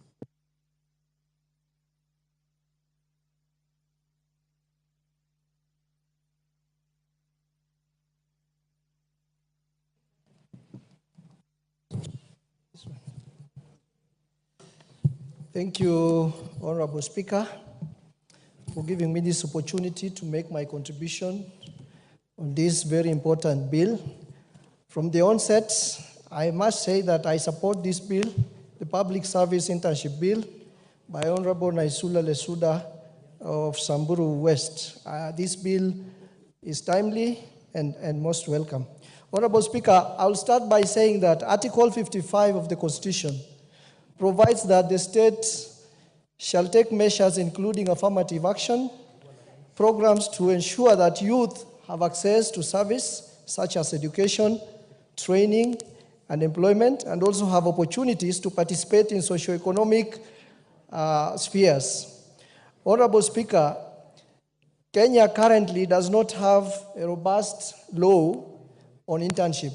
That is why this bill by Honorable Lesuda is very timely and most welcome, and it is going to cure some of the problems that we have had in this sector. Honorable Speaker, it is a fact that most private and public firms do not pay interns, and many interns struggle on a daily basis as they attend to their duties of internship in those public and private institutions. Of course, some of those institutions pay out of their own volition, and this is the reason why we must have a legal framework to make sure that these private and public institutions are governed by provisions of law to be able to support these interns as they do their internship. So this brings us, before I go to that, Honorable Speaker, even the National Employment Authority Act only talks of, issues of placement of interns in public and public institutions, but does not address the question of the stipends or payment for these interns. That's why this bill is very important. And this brings me to the question of who are these interns? What are interns? According to the online Oxford Dictionary, the position, intern is the position of a student or trainee who works in an organization, sometimes without pay, in order to gain work experience or satisfy requirements for qualification. This is the definition of interns. Honorable Speaker, as it has been said by other contributors before me, these interns have also been misused. Apart from not being paid, they've also been misused For example, some have been used, these interns who are actually professionals, like has been mentioned before. Some are teachers, some are doctors, some are lawyers, some are engineers, and some are technologists. But they have been misused and reduced to photocopy assistants, messengers, storekeepers, office cleaners, errand boys and girls. And that is why this bill is very important, because it gives dignity to the whole question around internship.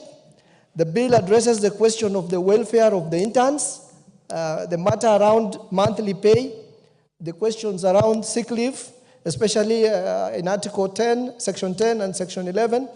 It talks about the question of personal accident insurance cover, and of course the question around subsistence, so that these interns, when they go and work in those institutions, public or private, are able to be supported by some small stipend for their food, for fare, and for airtime for their phones. Honorable Speaker, the bill also moves to address the question of the working conditions for these interns, and it covers interns not working only in the national government institution, but it also covers interns working in the county governments. Honorable Speaker, the bill also addresses the question of duration of the internship, up to 12 months. And we have been given the best practices, like for example in South Africa, which has a similar duration of internship, which is long enough to be able to give a student satisfying requirements for their qualification, or trying to gain some work experience to be able to interact with the nature of the work they're supposed to do when they get full-time employment. And most importantly, the bill also addresses the question of ensuring that public institutions budget. You know, they have provisions for budgeting for the resources that are going to be used for improving the working conditions and the welfare of these interns. Otherwise, we don't have any provisions now to compel or even to encourage public institutions to budget as we go. Right now, we are going through a budget cycle, but because there's no that provision in law, there's no framework that compels or encourages public institutions to be able to plan and budget for these interns. So most institutions never plan, never budget for these interns, and that is why we never have resources for these interns. With those few remarks, Honorable Speaker, I say I strongly support this bill, and thank you for giving me the opportunity to contribute. Thank you. Thank you very much. The Honorable Esther Passaris, member for Nairobi City County.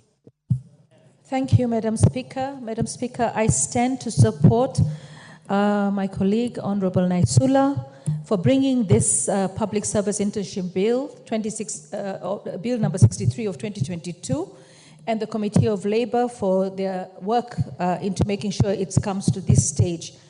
Madam Speaker, you know, this country has an unemployment rate of over 30%. And that means over 10 million Kenyans are out there either unemployed or underemployed.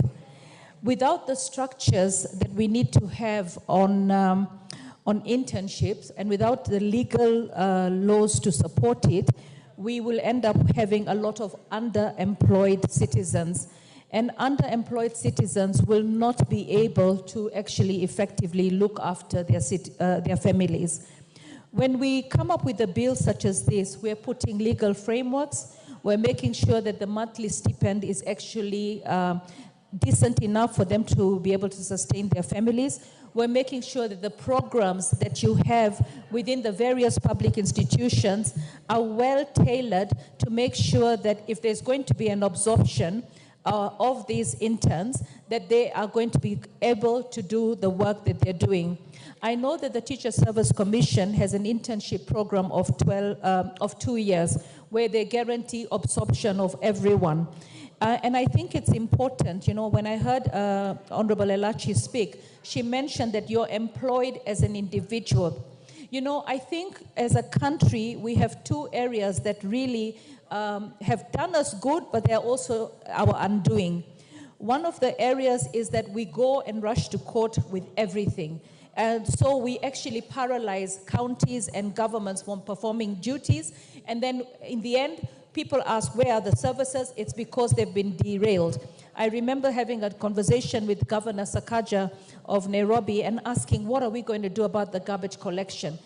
Somebody had gone to court and stopped the contract that they were about to enter with somebody who had won the bid to be able to help us sort out our garbage through recycling programs. So when we go to court or when we demonstrate, sometimes we demonstrate and then we injure ourselves. I look at Teacher Service Commission right now because that's the hot topic. And they had a number of interns. Normally they absorb the interns over 2 years. But I believe that they have a collective bargaining agreement to that effect. But I believe now that we're going to have the law that says the intern should not be more than 6 to 12 months, then that collective bargaining agreement will have to be renegotiated so that we are able to then absorb them in 12 months. I think to have an intern for 2 years is actually not right. Government should not allow for interns for over 2 years. We should be able to then look at if we are going to absorb all the interns that we take in the education sector, then we have to make sure we provide the necessary budgets. And how do these budgets come? It will not be 100% budget because you will have some teachers that are retiring. So we need to make sure that the money for interns is strictly used and the monitoring and evaluation for intern budgets, which I understand this year's budget is going to be over 2 billion. We have to make sure that when we budget for interns, it is used for interns. It is not used for any other program within the public sector. I like that we will provide for sick leave, we will provide for maternity, we will provide for paternity. Because if we don't provide for that, then when an intern wants to be absorbed and she goes for the interview and she's pregnant, then you will find they will be looked at as a burden. But if it is provided for in law, then there will be no discrimination of anyone who is pregnant. And then illnesses catches at any point. You can walk into an interview absolutely healthy, and 6 months down the line, you're diagnosed with something. So I think we have to have a humane way of dealing with our employees, whether permanent or under intern programs. Now, when it comes to the country at large, I think there is an important need to do a census of our population, because that will also inform where we allocate the most budgets from the 2 billion budget that we have for interns. When we look at our population and we realize that we have the number of unemployed teachers is way higher than the number of unemployed doctors or nurses, then we know that the absorption of interns in the education sector or in the medical sector has to be, the budgets have to be given relative to the amount of people that are unemployed. If we do not conduct a census on the number of people that we have unemployed in our country and the qualifications that they bear and the experiences that they bear, then we are not able to effectively provide the budgets to actually grow the specific industry. I believe that we need to budget based on the training of our population, and we also need to guide our population on where we have overtrained personnel and we need more people in a specific sector. I remember there was a time when Singapore was looking at a certain area of their country as they were progressing, and they realized that that particular area, not many people were buying into the development and the growth and prosperity of Singapore. And what did they realize? That particular area, the people were professionals, were either lawyers or doctors, accountants. So what they did is they made sure that they made that into a hub to provide those services. So we need to be able to think forward and think of how we place resources. We place resources based on the population. We inform the population. There's no need when you have probably 2 million teachers that are unemployed and our absorption rate is 20%, that we encourage more training of teachers. We need to then look at them and counsel them. And counseling for future career prospects is very important. And as long as a country we don't do that, then we will be taking interns that we can't absorb. Now, having said that, we also have to realize that if the government can only employ X amount, Then we need to figure out how are we going to work with the private sector? How are we going to make it lucrative for the private sector to buy into the internship program that the government wants to have? What are the incentives that we're giving the private sector to absorb our interns? Because, you know, having 10 million citizens out there unemployed, and I guess when the government is looking for bilateral contracts to try and export labor, it's also recognizing that our absorption rate of the unemployed has been actually dwindling.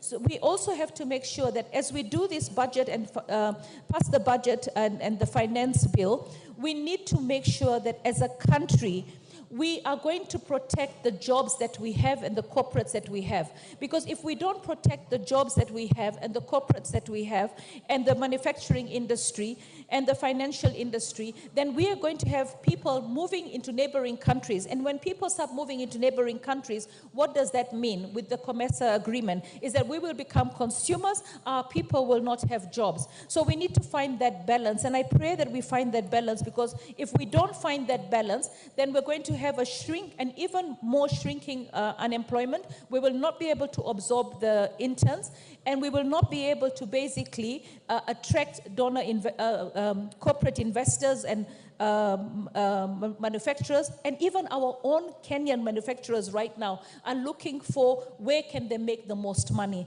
So I think there is an importance for the people that economically advise the government on how we're going to go forward, to actually start taking off their blinders and thinking outside the box. Because when you think you know it all, you could be actually creating problems that will not only affect us now, but will affect us for generations to come. Because if an industry closes down or an industry moves out of this country, to bring it back will be impossible. So I think we should have a high retention rate of whatever we have that is creating employment opportunities for our people. All in all, I believe that this country can only go forward when we move together, when we're sensitized about the needs of our people, when we listen. And that's why God gave us 2 ears and 1 mouth. It's important that we listen. And I pray that we start listening now, because Kenyans out there are suffering. And right now, you know, when we talk about 2 billion shillings in the intern budget, it's because we will need to collect that money. But and then also, those interns out there, remember that when we budget, we're also trying to provide for you. All in all, the day we deal with corruption is the day the prosperity of this nation will be restored, re-engineered, and everyone will become rich. Thank you for allowing me this opportunity, Madam Speaker. Thank you, Member for Nairobi County. The Honorable Michael Mushira, Member for Oljoro. Thank you, Madam Speaker. Madam Speaker, I rise to support the Public Service Internship Bill of 2022 as sponsored by the member for Samburu West, Honorable Naisura Lesuda. And Madam Speaker, let me start by applauding the member for bringing this bill at the right time. Madam Speaker, every year we appropriate money for the internship program. And Madam Speaker, we do not have a legal framework to run this program. We do it on the basis of the goodwill for the current government. But Madam Speaker, we know that goodwill alone is not good enough.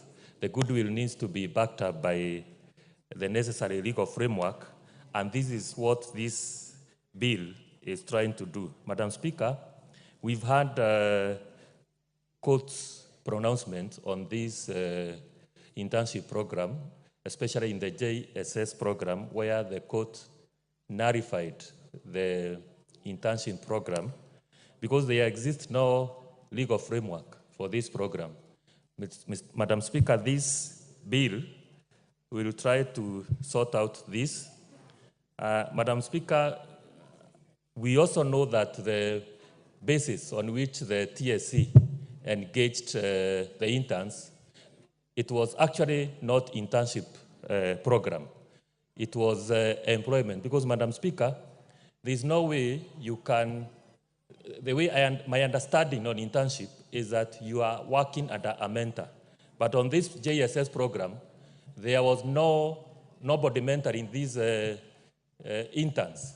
So, Madam Speaker, let it be clear that what the TSC did on JSS interns, it was not internship programs.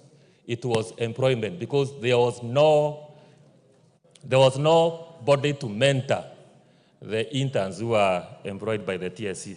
Having said that, Madam Speaker, we all know that the importance of this program, because the purpose of internship is to ensure that the fresh graduates, the graduates who have graduated fresh from the university, are able to acquire the necessary skills and experience to enhance their employability.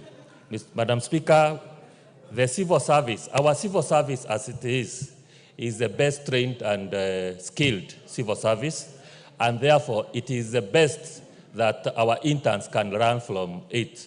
Madam Speaker, the internship also ensures that the students are inculcated with values and ethos in our civil service. And Madam Speaker, it's my hope that our civil servants will inculcate the positive values to our interns.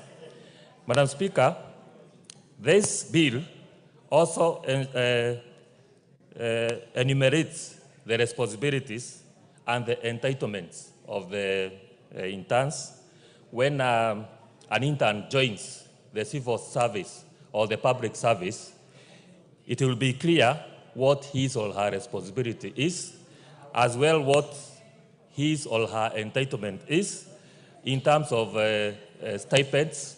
And Madam Speaker, on the issue of stipends, I would wish probably if this can be clear and we enumerate the minimum stipends so that we avoid exploitation, just like we have the minimum wage bill. It's also important that we have the minimum stipend that the interns in the public service will be earning. Madam Speaker, the issue of course, the entitlements like the sick leave. Madam Speaker, there's no way that we can deny the interns sick leave just because they are not permanent and pensionable, and also the issue of the paternity and maternity leave, and the issue of personal accident insurance cover is included in this bill. Madam Speaker, also the issue of the bill also handles the issue of disciplinary procedures. Once the intern joins the public service, he or she is bound by the rules and regulations of that government entity. And once he or she breaks the rules, he or she will be subjected to the necessary disciplinary procedures. Again, Madam Speaker, we could see that the TSC, because there was probably no legal framework, was not able to take the striking interns into the proper disciplinary procedures.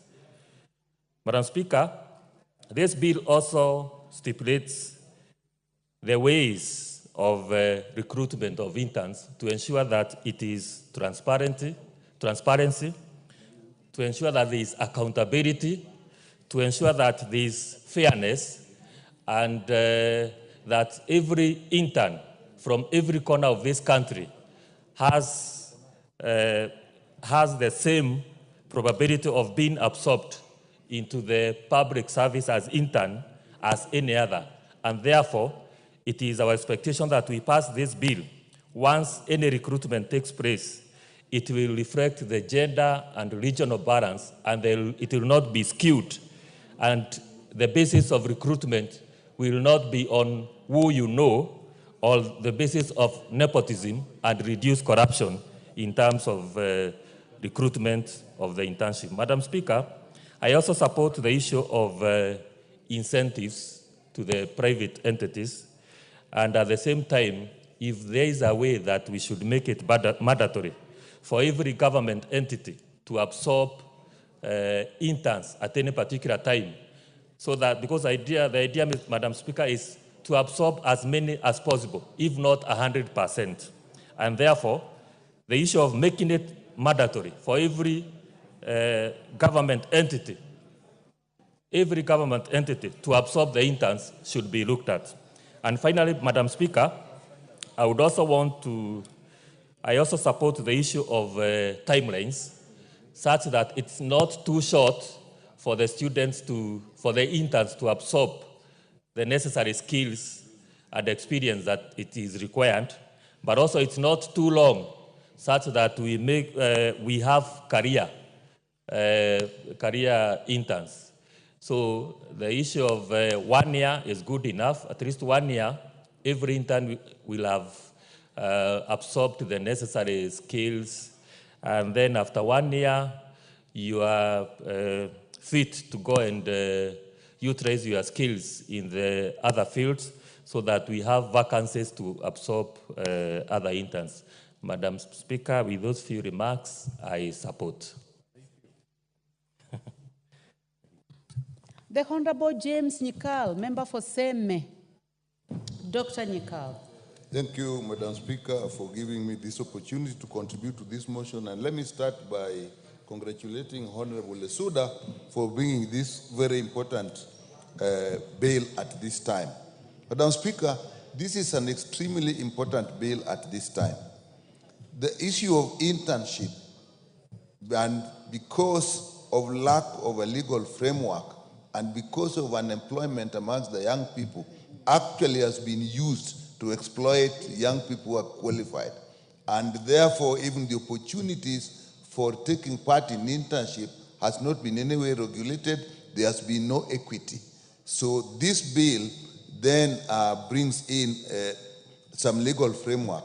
There has been some legal framework in relation to professional regulatory authorities, but it has been limited. And even that has now been confused with the general internship, and that was the crux of the matter in the recent doctor strike. Therefore, Madam Speaker, I support this bill because it actually addresses very important issues in this matter. One is the definition of an intern. It actually takes a fairly good definition of an intern, and it brings out that you can actually have 3 people who are doing internship. Those who are doing it during their training, and those who have actually finished their training, and those who actually require it as for registration in professional bodies. And so those must be taken into consideration, because that's where the problem is. Because you have some people also, even earlier than that, who as part of their training need some exposure to industry before they do the final examinations and therefore subsequent graduation. Those are also internship. So this bill has actually attempted to do that. If you look at clause 3, that has been taken care of. Again, it is the objective of the internship. Why are we putting young people through internship? Colleagues have actually indicated whether we want them to learn, we want them as part of our workforce, we want them because they need to be trained. Those have also been actually taken care of in this bill if you look at clause 3. The other important thing is the period and structure of training. Madam Speaker, there's been an attempt in the definition between 3 months and 1 year. But I think we will have to look at, particularly in cases of professional requirements, they will have to be involved to determine how long the period should be and what is the structure of training. Because if you have bodies like the Medical Practitioner Dentist Council, the Engineers Institute, the Board of Architects and Quantity Surveyors, BORACs, the Law Society of Kenya and this Council for Legal Education, those bodies will require very clear time periods. They will require clear structures of training and clear structures of mentorship. For example, in the medical profession, the interns actually have to do specific undertake specific activities which they must exhibit competence in during that period. I think even in engineering, I think that is required so that you actually have structured ways, you have logbooks that are actually in place that they have to fill to show that they have actually undertaken that. And therefore, the other issue that has come is the relationship that is important, is the relationship of the internship, of interns during this period. Madam Speaker, this is extremely important, and this is what actually led to a lot of exploitation. When you have interns for exposure, they supernumerary, which means they actually are not part of the workforce, and therefore what they do Honorable is Dr. Nyikal, I don't know whether it is the phone which is your phone which is interfering with the microphone, or it is someone else's phone. Maybe it's okay. So, Madam Speaker, the responsibility of an intern, the assignment that they are given during the period, are they supernumerary, which means there are people who are actually doing the job and the intern is tagging along with them so that they get the exposure, or the intern is actually in a schedule of work in the roster so that what they do is actually part of the work and part of the schedule for the day's work and part of the load that the institution does on daily basis. If that is the case, then you will realize that is extremely different category. And that is actually where the medical doctor interns are, because they are actually part of the workforce, so they have a responsibility, they look after patients, they are in the wards, they undertake surgeries where they are competently, and so that they are actually working. And if they were in the private sector, they would actually be earning income for the institutions where they are working. And that also, another important issue that comes with that is the legal responsibility. If, like in the professional areas, they are undertaking these activities, like in the medical profession, if they're actually looking after people, they're actually doing surgeries, do they have a legal responsibility? If something goes wrong, now who takes responsibility? At least in the legal profession, in the medical profession, I know they have a registration, an interim registration, which makes sure that they are registered, and they even have insurance, which if anything goes wrong, the people who are involved are covered. And these are extremely important. And Madam Speaker, it's also important when you have the intern, what is their position in the structure of the organization? Are they just another person in the organization? Are there clearly stated responsibilities that they have? I can tell you the medical, the intern doctors are part of any working hospital where you have the intern as the first on call, the medical officer as the second on call, and the consultant as the third on call. So that in a structured institution, if they are not there, then the institution is not working. That is a completely different situation where there are people who are working as supernumerary, who are working, tagging along with others. Again, those, we have to have a structure. And I've noted in the bill that there have been attempts to do this, like in clause 2, even the role of the supervisor and the mentor has actually been stated. So that is extremely important. And the third thing, the fourth thing, Madam Speaker, is remuneration. That will depend what is their role. If they are part of the structure of the organization, if they are part of the structure of the workforce, if they are given responsibility. And Madam Speaker, can I tell you from my personal experience, as an intern, one weekend, I worked from Friday morning up to Sunday evening with very little time for sleep, even for meals, and actually taking care of several wards at the same time. Now, you will not say that that is supernumerary. And so when, as people have been indicated, during the strike, the interns were asking for 206,000. This is somebody who is working. So that is that, as opposed to people who are on supernumerary. So that I am happy has been taken care of here. Madam Speaker, it's also important that when we have them and they're working in industry, how does it relate to the law, the labor laws? What are they entitled to? Look at the issue of the JSS teachers. They were there, they were called interns, but these are teachers who are qualified, teachers who have TSC registrations, but then we called them interns. Now, were they subject to the labor laws? Now we are dismissing them. What is protecting them? So these are areas that we must look at. And finally, Madam Speaker, unless we have this law in place, and I beg my colleagues that we pass it, even with amendments, there will be a great danger of exploitation. This is for the public service, but it must also give guidelines, and we may need another law to take care of internship in the private sector. With that, thank you very much, Dr. Nyekal. The Honorable Johanna Ngeno, member for Emurua Dikiri. Thank you, Madam Speaker, for this opportunity also to support this bill, the bill on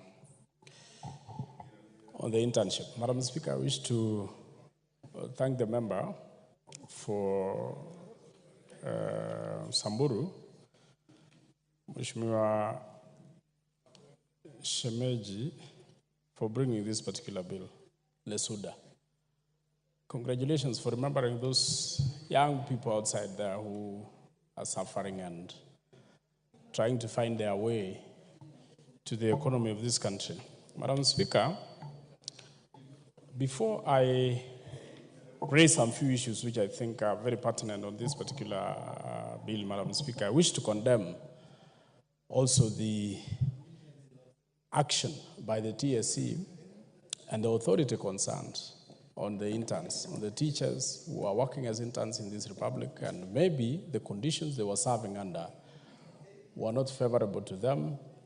And instead of the authorities concerned looking into those matters, listening to them, they decided to arbitrarily dismiss them without cause. Madam Speaker, these are Kenyans, these are young people, very young people who are growing in a society. They are struggling people. And therefore, I wish to condemn and wish to ask them to reverse that situation. I know the Committee on Education have summoned those particular individuals who are concerned to come and answer some few questions. But I think the most immediate action that should be taken by the committee is to ensure that the arbitrary dismissal of those interns is reversed without condition. Madam Speaker, many of us who at one point or another finished our colleges, universities, were also involved in this exercise of internship. And we all understand the conditions, we all understand the turmoils, and of course, we also understand the challenges that go with it. And therefore, when we see authorities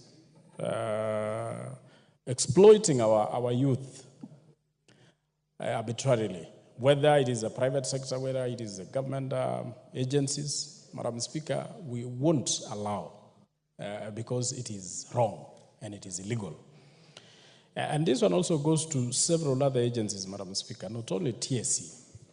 Of course, it is not only on this issue of interns. TSC has always been interdicting many teachers without reason.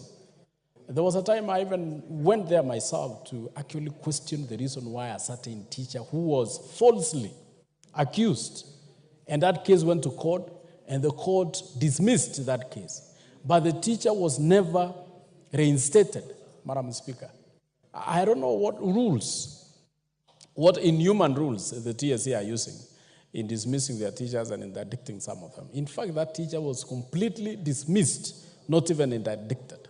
So, Madam Speaker, it is not only TSC, even the police, even the KDF, the mode, the method they are using to arbitrarily dismiss the officers who are working in those particular areas is actually uncalled for. And I think it is high time we look and relook into the rules that surrounds the dismissal and the interdiction of employees in this country.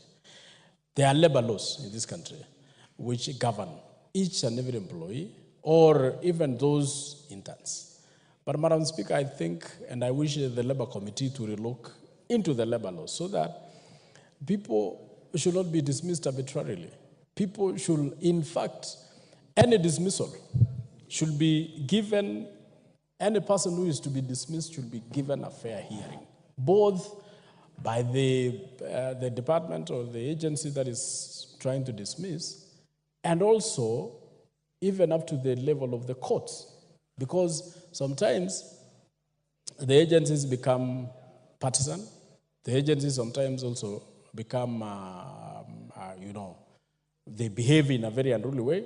So sometimes people should be allowed to seek further appeal, seek further assistance outside the areas where they serve, so that if it is the police, it should not be a closed case that the police have dismissed a person or KDF has dismissed a person based on their own judgments. They should be allowed to appeal to other avenues or find other avenues where they can be listened to. Madam Speaker, I therefore wish to support this particular bill.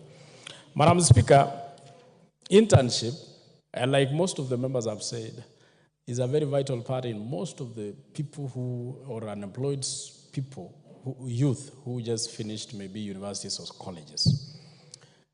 And like what my colleagues have said, when an intern is employed or put in that particular position, they serve, they teach, they work like any other person.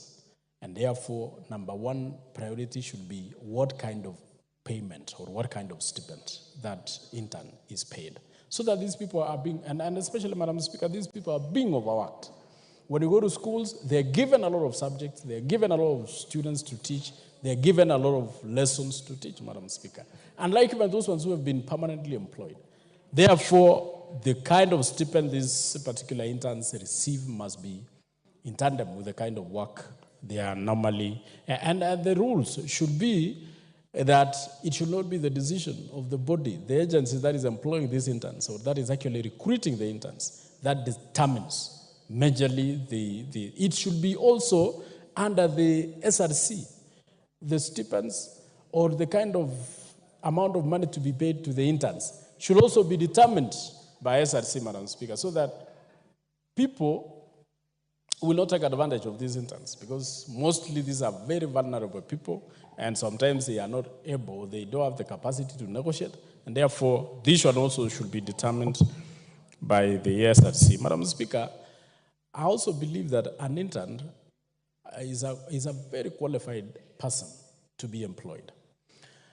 And I like what the bill says, that the maximum number of months an intern should work is 12 months. Madam Speaker, but the question is, after 12 months, what happens? Because mostly, these are people who are properly qualified to be employed. And Madam Speaker, my main worry is that most of these interns, once they complete the number of months which they are supposed to be working as interns, they go home. There should be an amendment, and I am proposing an amendment, Madam Speaker, to this particular bill, that every intern who has worked as an intern must be employed or confirmed immediately at the conclusion of the number of months that intern is working. Because why, Madam Speaker? If we need interns, for example, in the TSE, if we think we need interns like we did in the previous time, we employed over 36,000 or 30,000 interns. That means there is a shortage of teachers. So if you're going to be using the interns for only 12 months and you dismiss them, what does that tell you?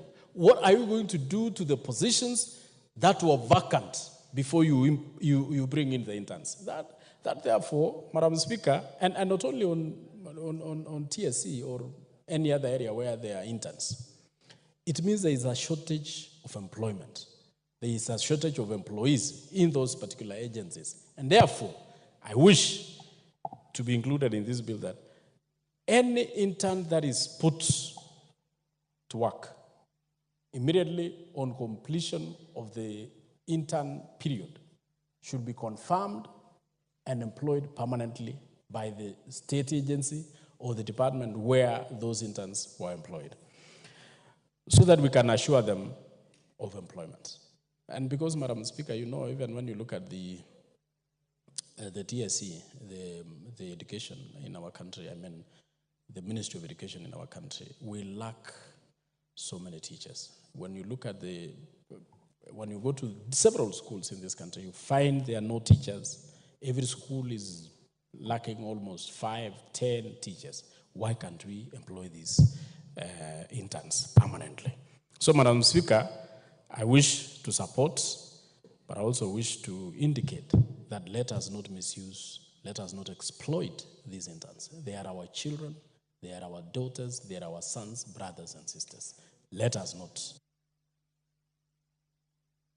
Thank you very much, Member for Emurua Dikir. Honorable members, seated in the Speaker's Gallery this afternoon, we have students from Precious Blood Riruta Girls High School from Dagoretti North Constituency, Nairobi County. You are welcome to the National Assembly to observe the proceedings of the House. Your Member of Parliament has already spoken, the Honorable Beatrice Elachi, and therefore I give a chance to the Honorable Mwalimu Peter Ocheng, the member for Kibra, to welcome the students. Thank you, Madam Speaker. On behalf of my colleague, Ms. Elachi, you know she was also a speaker in another house.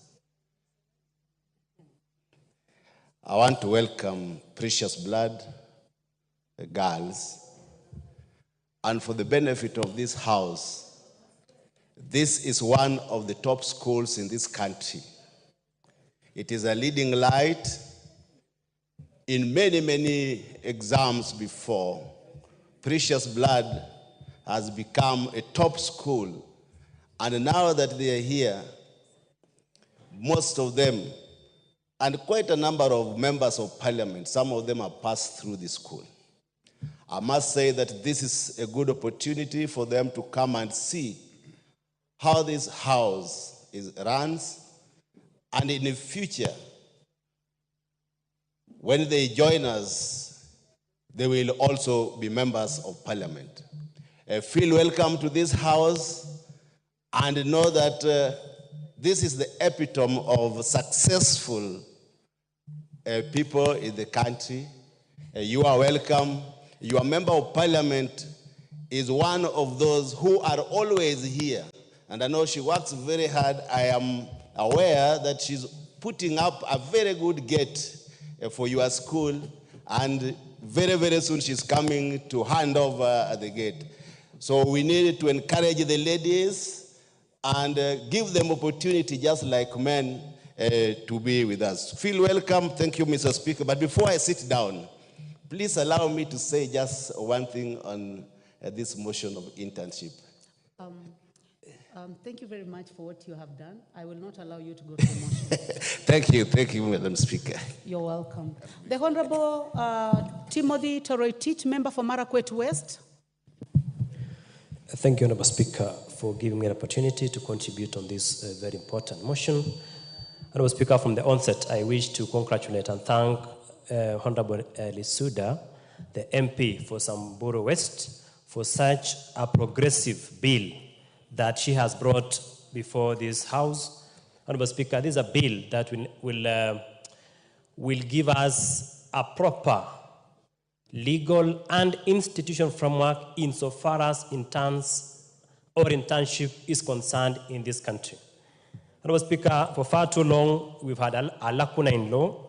We've had a gap in law in respect to internships, and I believe that this bill will cure those gaps, will cure that lacuna, so that we have a comprehensive legal framework to cover that particular gap that we have in law.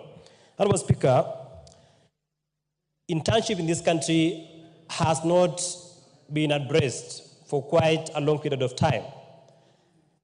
And we have left interns to the hands of institutions that do not follow a specific legislation to be able to protect the interests of interns.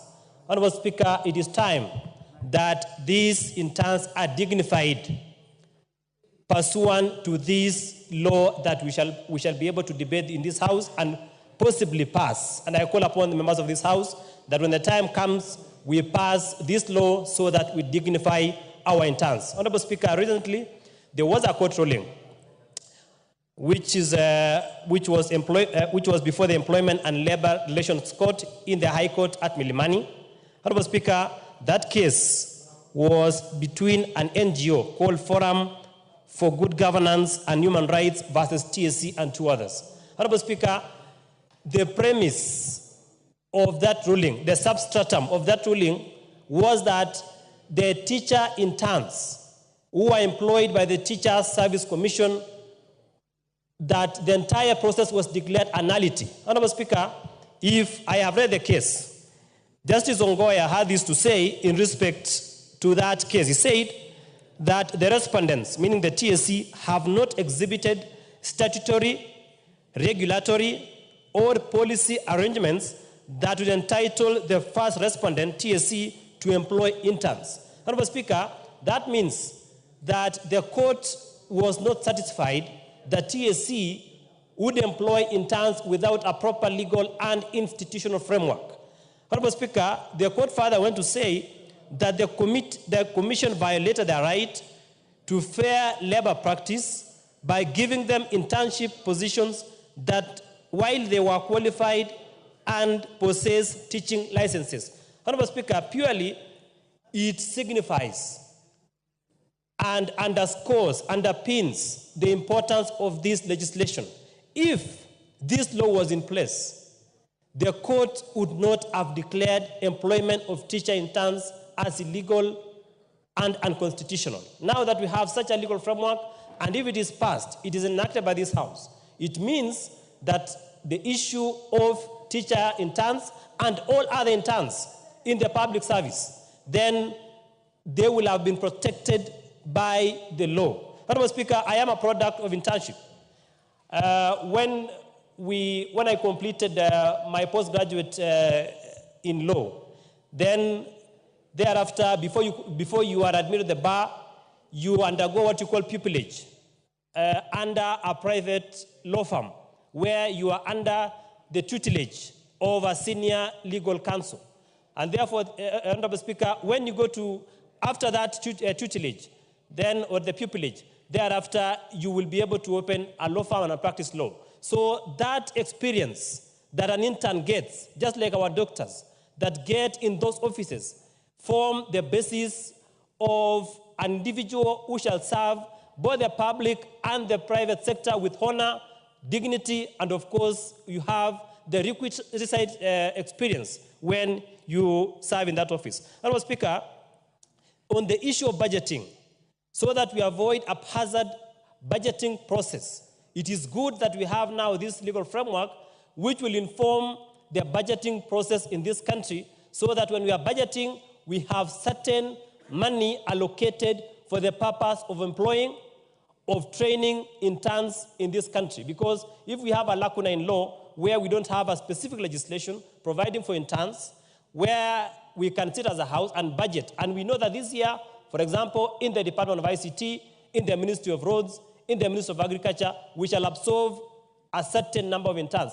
And Honorable Speaker, this will also aid in the issue of unemployment in this country, so that we set a minimum pay or a benefit that an intern will get, and regulate the issue of dismissal, the issue of handling teacher interns. If you look, for example, at what TSC did, which I condemn in the strongest terms possible, dismissing interns for picketing, which is their right under the Constitution, then they shall be protected under this regime of law if we pass as a House. So, Honorable Speaker, as I finalize, there's no doubt that this bill, when it's passed by this House, will enhance transparency, accountability, and proper oversight as we pass this legislation. So, Honorable Speaker, so that I give other members time to submit, I support this bill. It is a progressive piece of legislation. When it comes to the second reading, we shall propose certain amendments, but I call upon the members of this House to pass the bill in its entirety, of course, with certain amendments. Thank you, Honorable Speaker. Thank you very much. I would like to request the patience of the Honorable Wanyonyi. Honorable members, I am going to purposively give an opportunity to the Honorable Cynthia Muge. As you are aware, she is a breastfeeding mother, and I am actually giving her a chance so that she can speak and leave for that purpose. So please make your contribution.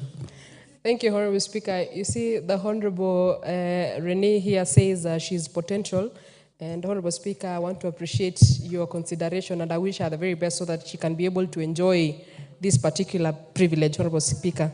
Honorable Speaker, that speaks a lot about you being a mother and being a very caring leader who considers even the well-being of the young persons that we are raising up. Honorable Speaker, allow me to appreciate the Honorable Naisula Lesuda for this very progressive bill that she has brought to this House. A bill, Honorable Speaker, that seeks to bring sanity and provide and give a structure, Honorable Speaker, to how public service gives an opportunity to people who have gone through training, Honorable Speaker, in school. Honorable Speaker, I want to appreciate every bit of this bill, Honorable Speaker. It is a comprehensive bill, Honorable Speaker, that is not only precise but to the point, Honorable Speaker. It has been able to outline and sort out so many issues, Honorable Speaker, that in the face value, you would think that this is what is happening and it is anchored in law. I appreciate, Honorable Speaker, for thinking and seeing it fit that it should be anchored in law so that we can be able to bring dignity like it has been spelled out in this particular bill, and so that we can be able to protect the rights of the graduates, the young graduates that we have in this country, Honorable Speaker. Honorable Speaker, if you have a structure that is anchored in law like this, it will be able to enhance performance and efficiency. Honorable Speaker, it will be seamless and smooth for us to going forward and allow the public service to be able to onboard graduates in different disciplines and fields, Honorable Speaker, to earn and gain experience. Honorable Speaker, many people might ignore the importance of an internship, but it is actually what will deny you a job or give you a job in the near future. Honorable Speaker, if you look at the advertisements for jobs in this country, it actually gives you, a requirement, Honorable Speaker, that says things like 4 years experience or 5 years experience or 3 years experience. Honorable Speaker, if you get an opportunity in a structured manner in a country like Kenya, where you have a provided for 12 months, that is 1 year in internship, Honorable Speaker, you can easily meet the other requirements by finding other places that you can be able to intern. So, Honorable Speaker, this is a very progressive bill. Honorable Speaker, I have an imagination that the transition to working, Honorable Speaker, formally should go progressively. Like you graduate, Honorable Speaker, and then you go for internship. And Honorable Speaker, if I had the powers, Honorable Speaker, I think the professional exams should come after internship.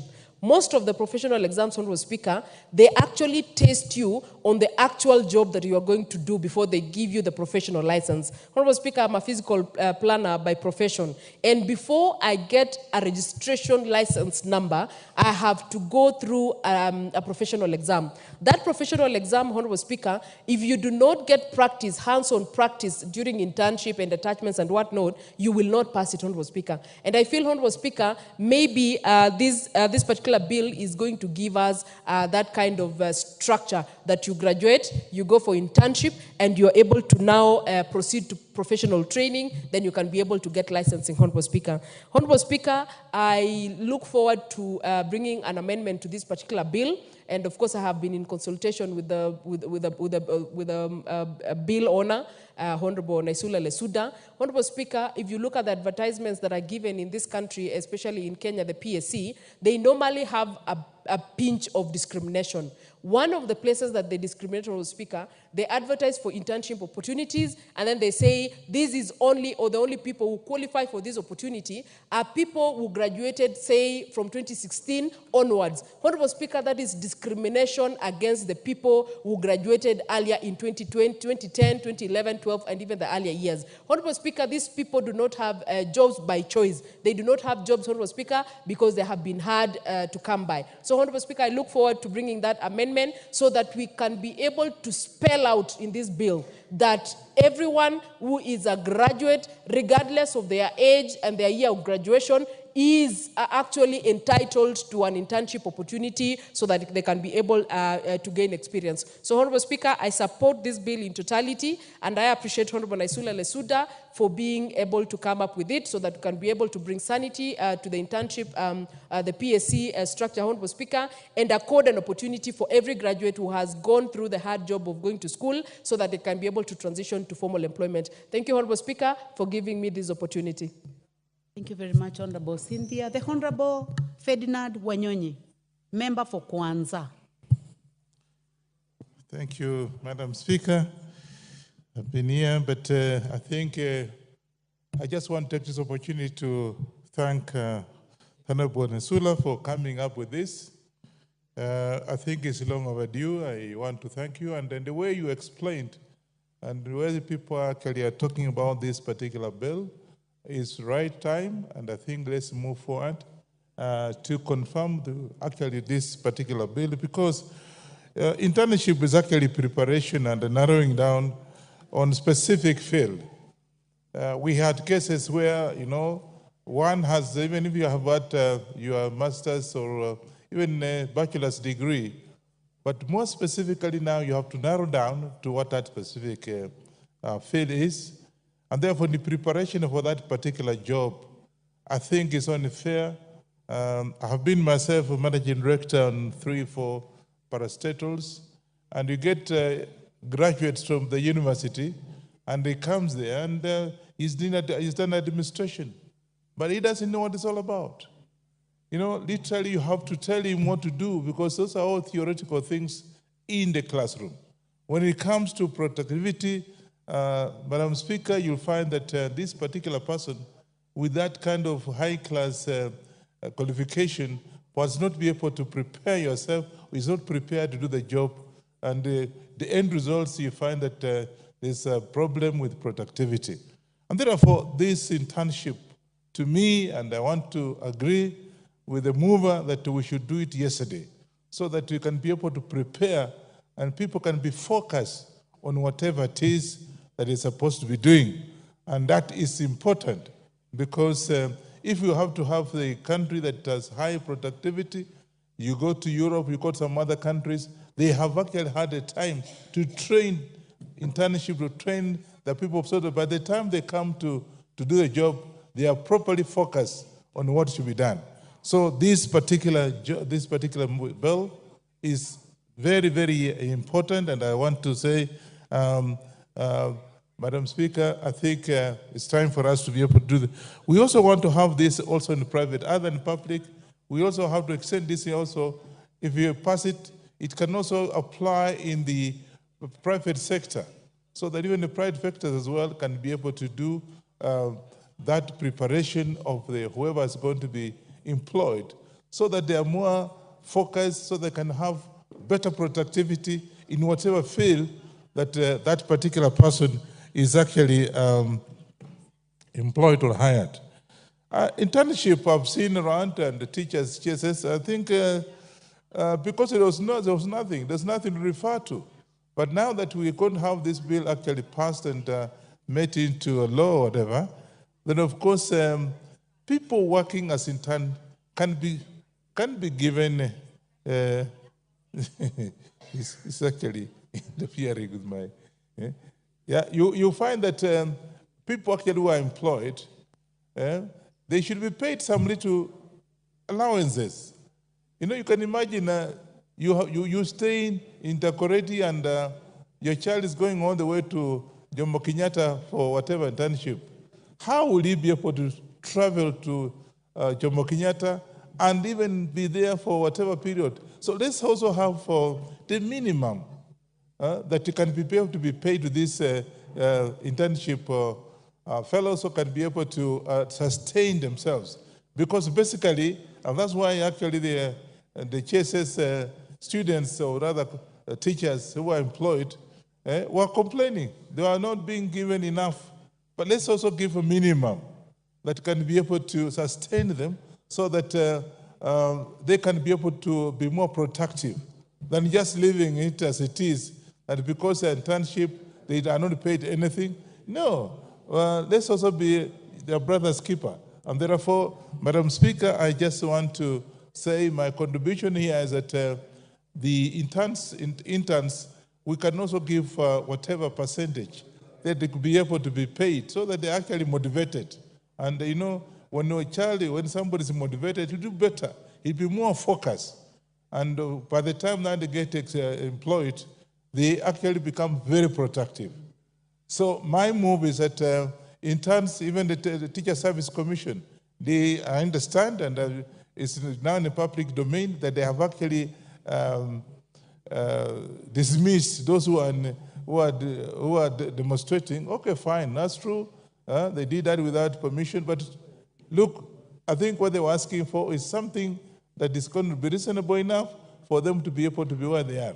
Because they're also dependents, and there are people who also depend on them, much as are just their internships.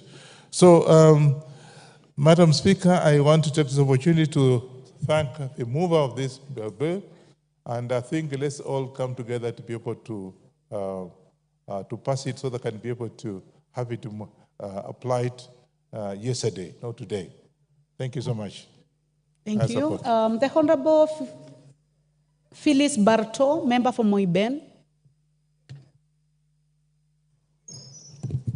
Thank you, Madam Speaker, for giving me the opportunity.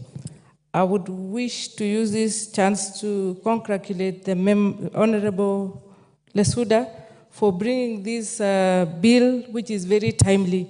Madam Speaker, of late, we have seen so many interns in the streets demonstrating, starting from the medical interns to the teachers in JSS, and maybe there are others on the way. And I think this internship business should be put in a legal framework so that it is structured and we will not see such cases of strikes by the interns. Madam Speaker, an intern or internship is supposed to be a launching pad for one who is in a career. And Madam Speaker, it is very clear that when you are an intern, you are not a full-time employee. You are just practicing. You are learning what you are trying to put in practice, what you obtained in a classroom in theory, and you are going to the field or you are going to a work environment to go and practice, to go and see whether the learning took place in a learning environment. But Madam Speaker, what is very clear is that the internship business has been misunderstood to an extent that those who go for internship, their workload is not very clear.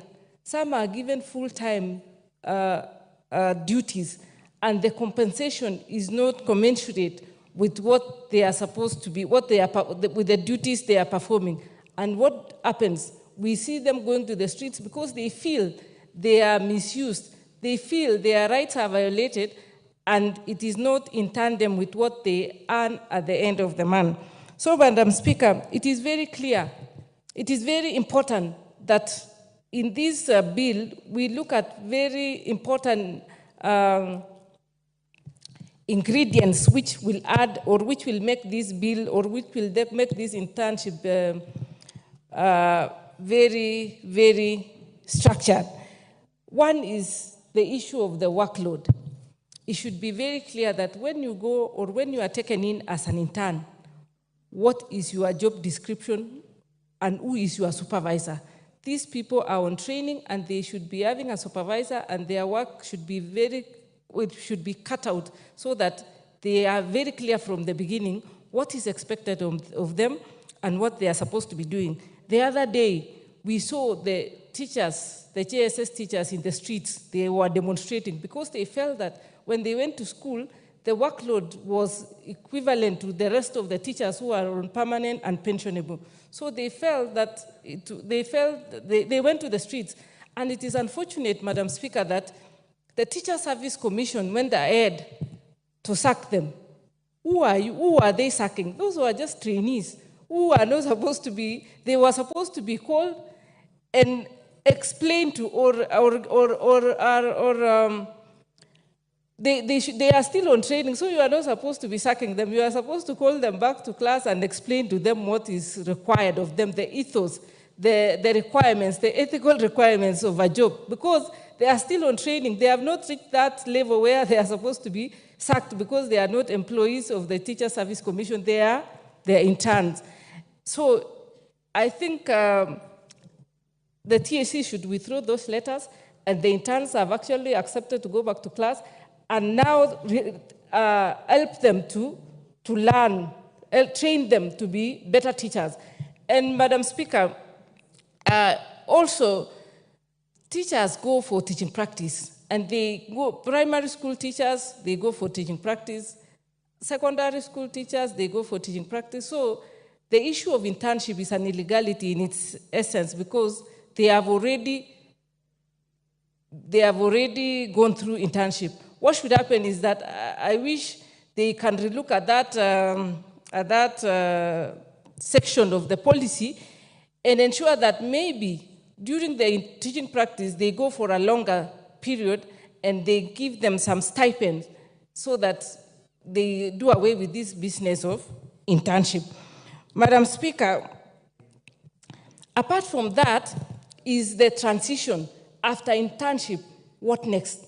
Do you just finish and pack your bags and say, now I've been trained, I've learned, I am very competent, so what next? Do I just go back and wait indefinitely for a job?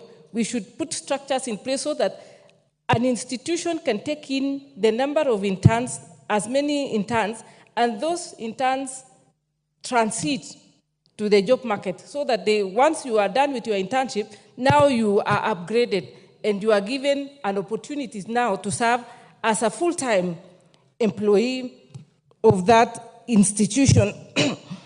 Also, Madam Speaker, the private sector should also be given incentives because they also support, so that they also support these, they support the interns and they take them in because they are also part of, they contribute to the employment grid in Kenya. So it should not just be the issue of public institutions, but we should also come up with an internship policy, a bill which caters for everybody, and it puts the requirements for the do's and the don'ts for any intern in any organization across the board in the entire country so that there is unity and there is a clear policy on how this internship is going to be operationalized in its entirety.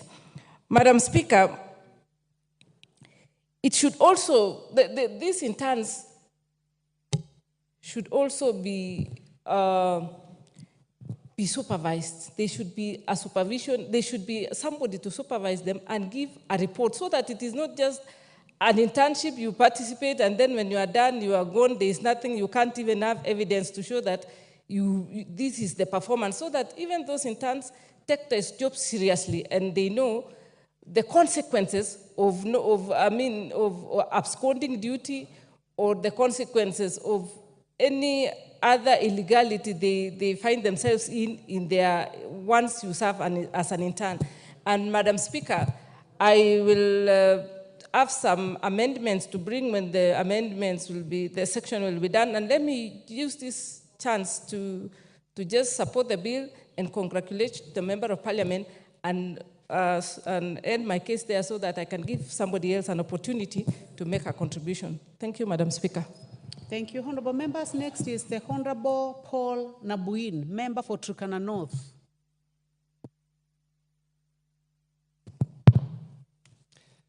Thank you, Madam Speaker, for giving me this opportunity to give my voice into this bill. On the onset, Madam Speaker, I want to thank and appreciate the move of this bill for coming up with this legal framework that is going to fill a gap, a lacuna in law that has existed for a long time. Madam Speaker, our country is known for producing very good human resource in the region. But the gap that has existed for a long time is how these young people who come out from the university or from colleges can put in practice the knowledge and know-how of what they have learned from the teaching institutions. So this law is going to bridge that gap. The other thing, Madam Speaker, is in most of the jobs, full employment opportunities that come out, there's existed a prerequisite for experience. And with our graduates going through internship, that will provide them with experience for transition from internship to full employment. Madam Speaker, the young people that come from the university come with good knowledge that might have not been learnt by those who have existed in some of those positions. So internship will provide them with space to support the existing workforce in ensuring that the knowledge, the modern knowledge they have acquired from the university is put in practice and support modern systems that are come through. Madam Speaker, I want to believe once this bill is passed and becomes law, there will be a policy framework that will be developed to guide the process of recruitment, placement, and practice of interns in their areas of work. Mr. Speaker, the other thing I wanted to mention is about the stipend that should be given to these interns. I think with the policy framework that will be developed once this law is put in place, it will guide the minimum wage or the minimum stipend that these interns will get. That will help them from being exploited by a number of institutions that have been having these interns in place. Mr. Speaker, the other thing I wanted to mention on this is interns, once the 12 months period of internship is expired, there should be a transitional process where we don't just produce interns again and get them to the villages. These interns should automatically be absorbed into the institutions that have been working. And lastly, Mr. Speaker, the interns, once they are done with the internship, and I think I have just mentioned that they should be we should have a policy that helps them to transition to full employment. With that, Mr. Speaker, I support this bill. Thank you. The Honorable MP for Kericho, Madam Beatrice Kemei. Thank you, Honorable Speaker, for giving me this opportunity to stand. And on the onset, I support this bill, the Public Service Internship Bill 2022 by Honorable Naisula Lesuda. And I want to say thank you so much, Honorable, for bringing it at the time when we have issues with unemployment in this country, where when you look at it, over 10 million people are unemployed. These are our youth, and apart from youth, these are also the young adults. Honorable Speaker, when we talk of this bill, I'm impressed by the fact that it is speaking to the graduates from colleges, universities, who have certificate, diploma, degrees, and so forth. With the internship program, they will add to their skills. Being there for 12 months, they will add to the experience so that when it comes to employment, at least they will talk of an experience of 1 year. Honorable Speaker, this bill has come at a time when the Teacher Service Commission has done something that I condemn with the strongest terms possible.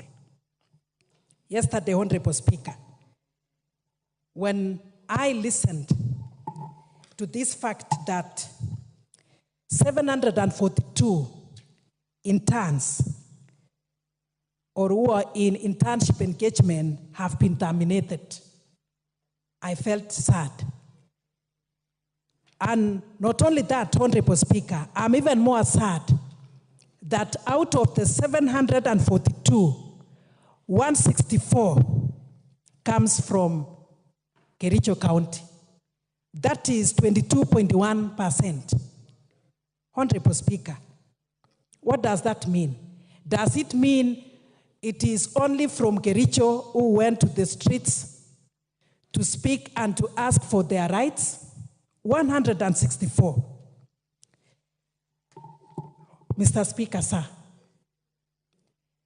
what is the TSC County Director saying about this? Because I'm sure he's the one in charge, and the sub-county directors. Does it mean, Honorable Speaker, that the head teachers and the principals are the ones who are actually blaming all this? Looking at the other counties with 0 interns being terminated, and others too, and maybe for Samburu 40 of them, and it is very sad. To me, that is malice. To me, that is witch hunting, and I call upon the TSC to still relook at the case of the interns. The other day, we had the doctors for over 2 months, but none of them were terminated. But here, for the TSC, I request that they still look into this issue. And Honorable Speaker, the Committee on Education should also come forth and look into this issue. I'm so sad, and I feel more sad because of that. And maybe to add on this, Honorable Speaker, I would also say that the interns should be supervised, should be guided, should be encouraged, should not be given so much work compared to what they are actually, the stipend they are getting. And not to forget, Honorable Speaker, these interns, when we talk of, maybe when the time comes, the Honorable Member should spell it out very clearly, or an amendment. We have those with certificate, those with diploma, and those with degrees. The stipend, should it be the same for all of them, or how is it to be? At least framework should be put in place in line with this. And I would also want to ask that, and when that time comes, we also look at this point whereby those who finished maybe 5 years or 10 years ago, are they still to be observed? They should not be discriminated upon. Looking into, putting into consideration that many of our people completed or graduated from colleges and universities or tertiaries over 10 years ago, but they are not employed. So when this program comes or this opportunity comes, they should not be discriminated upon. I would also ask organizations who are actually observing these interns, whenever there is an opportunity, those who actually were engaged in internship program in these organizations should be given the first priority because they have learned about the organization they have served. I would actually plead that they be given the opportunity. And I'm still, when that time comes for amendment, something should also come forth that is going to cover for the private organizations. These are also the organizations, the sector that observes most of our unemployed people. But at least a policy or a regulation to guide them also when it comes to issues of stipend, the length of the internship, issues to do with other benefits like the insurance, and even those who are eligible for the same. Otherwise, I support this bill in a big way, and once more, I say congratulations, Mheshimiwa. Thank you. The Honorable Irene Mayaka.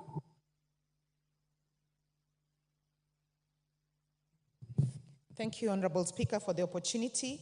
Honorable Speaker, I also stand to join my other colleagues in supporting this very progressive bill by the Honorable Lesuda, and we want to really thank her for bringing this bill to the floor of the House.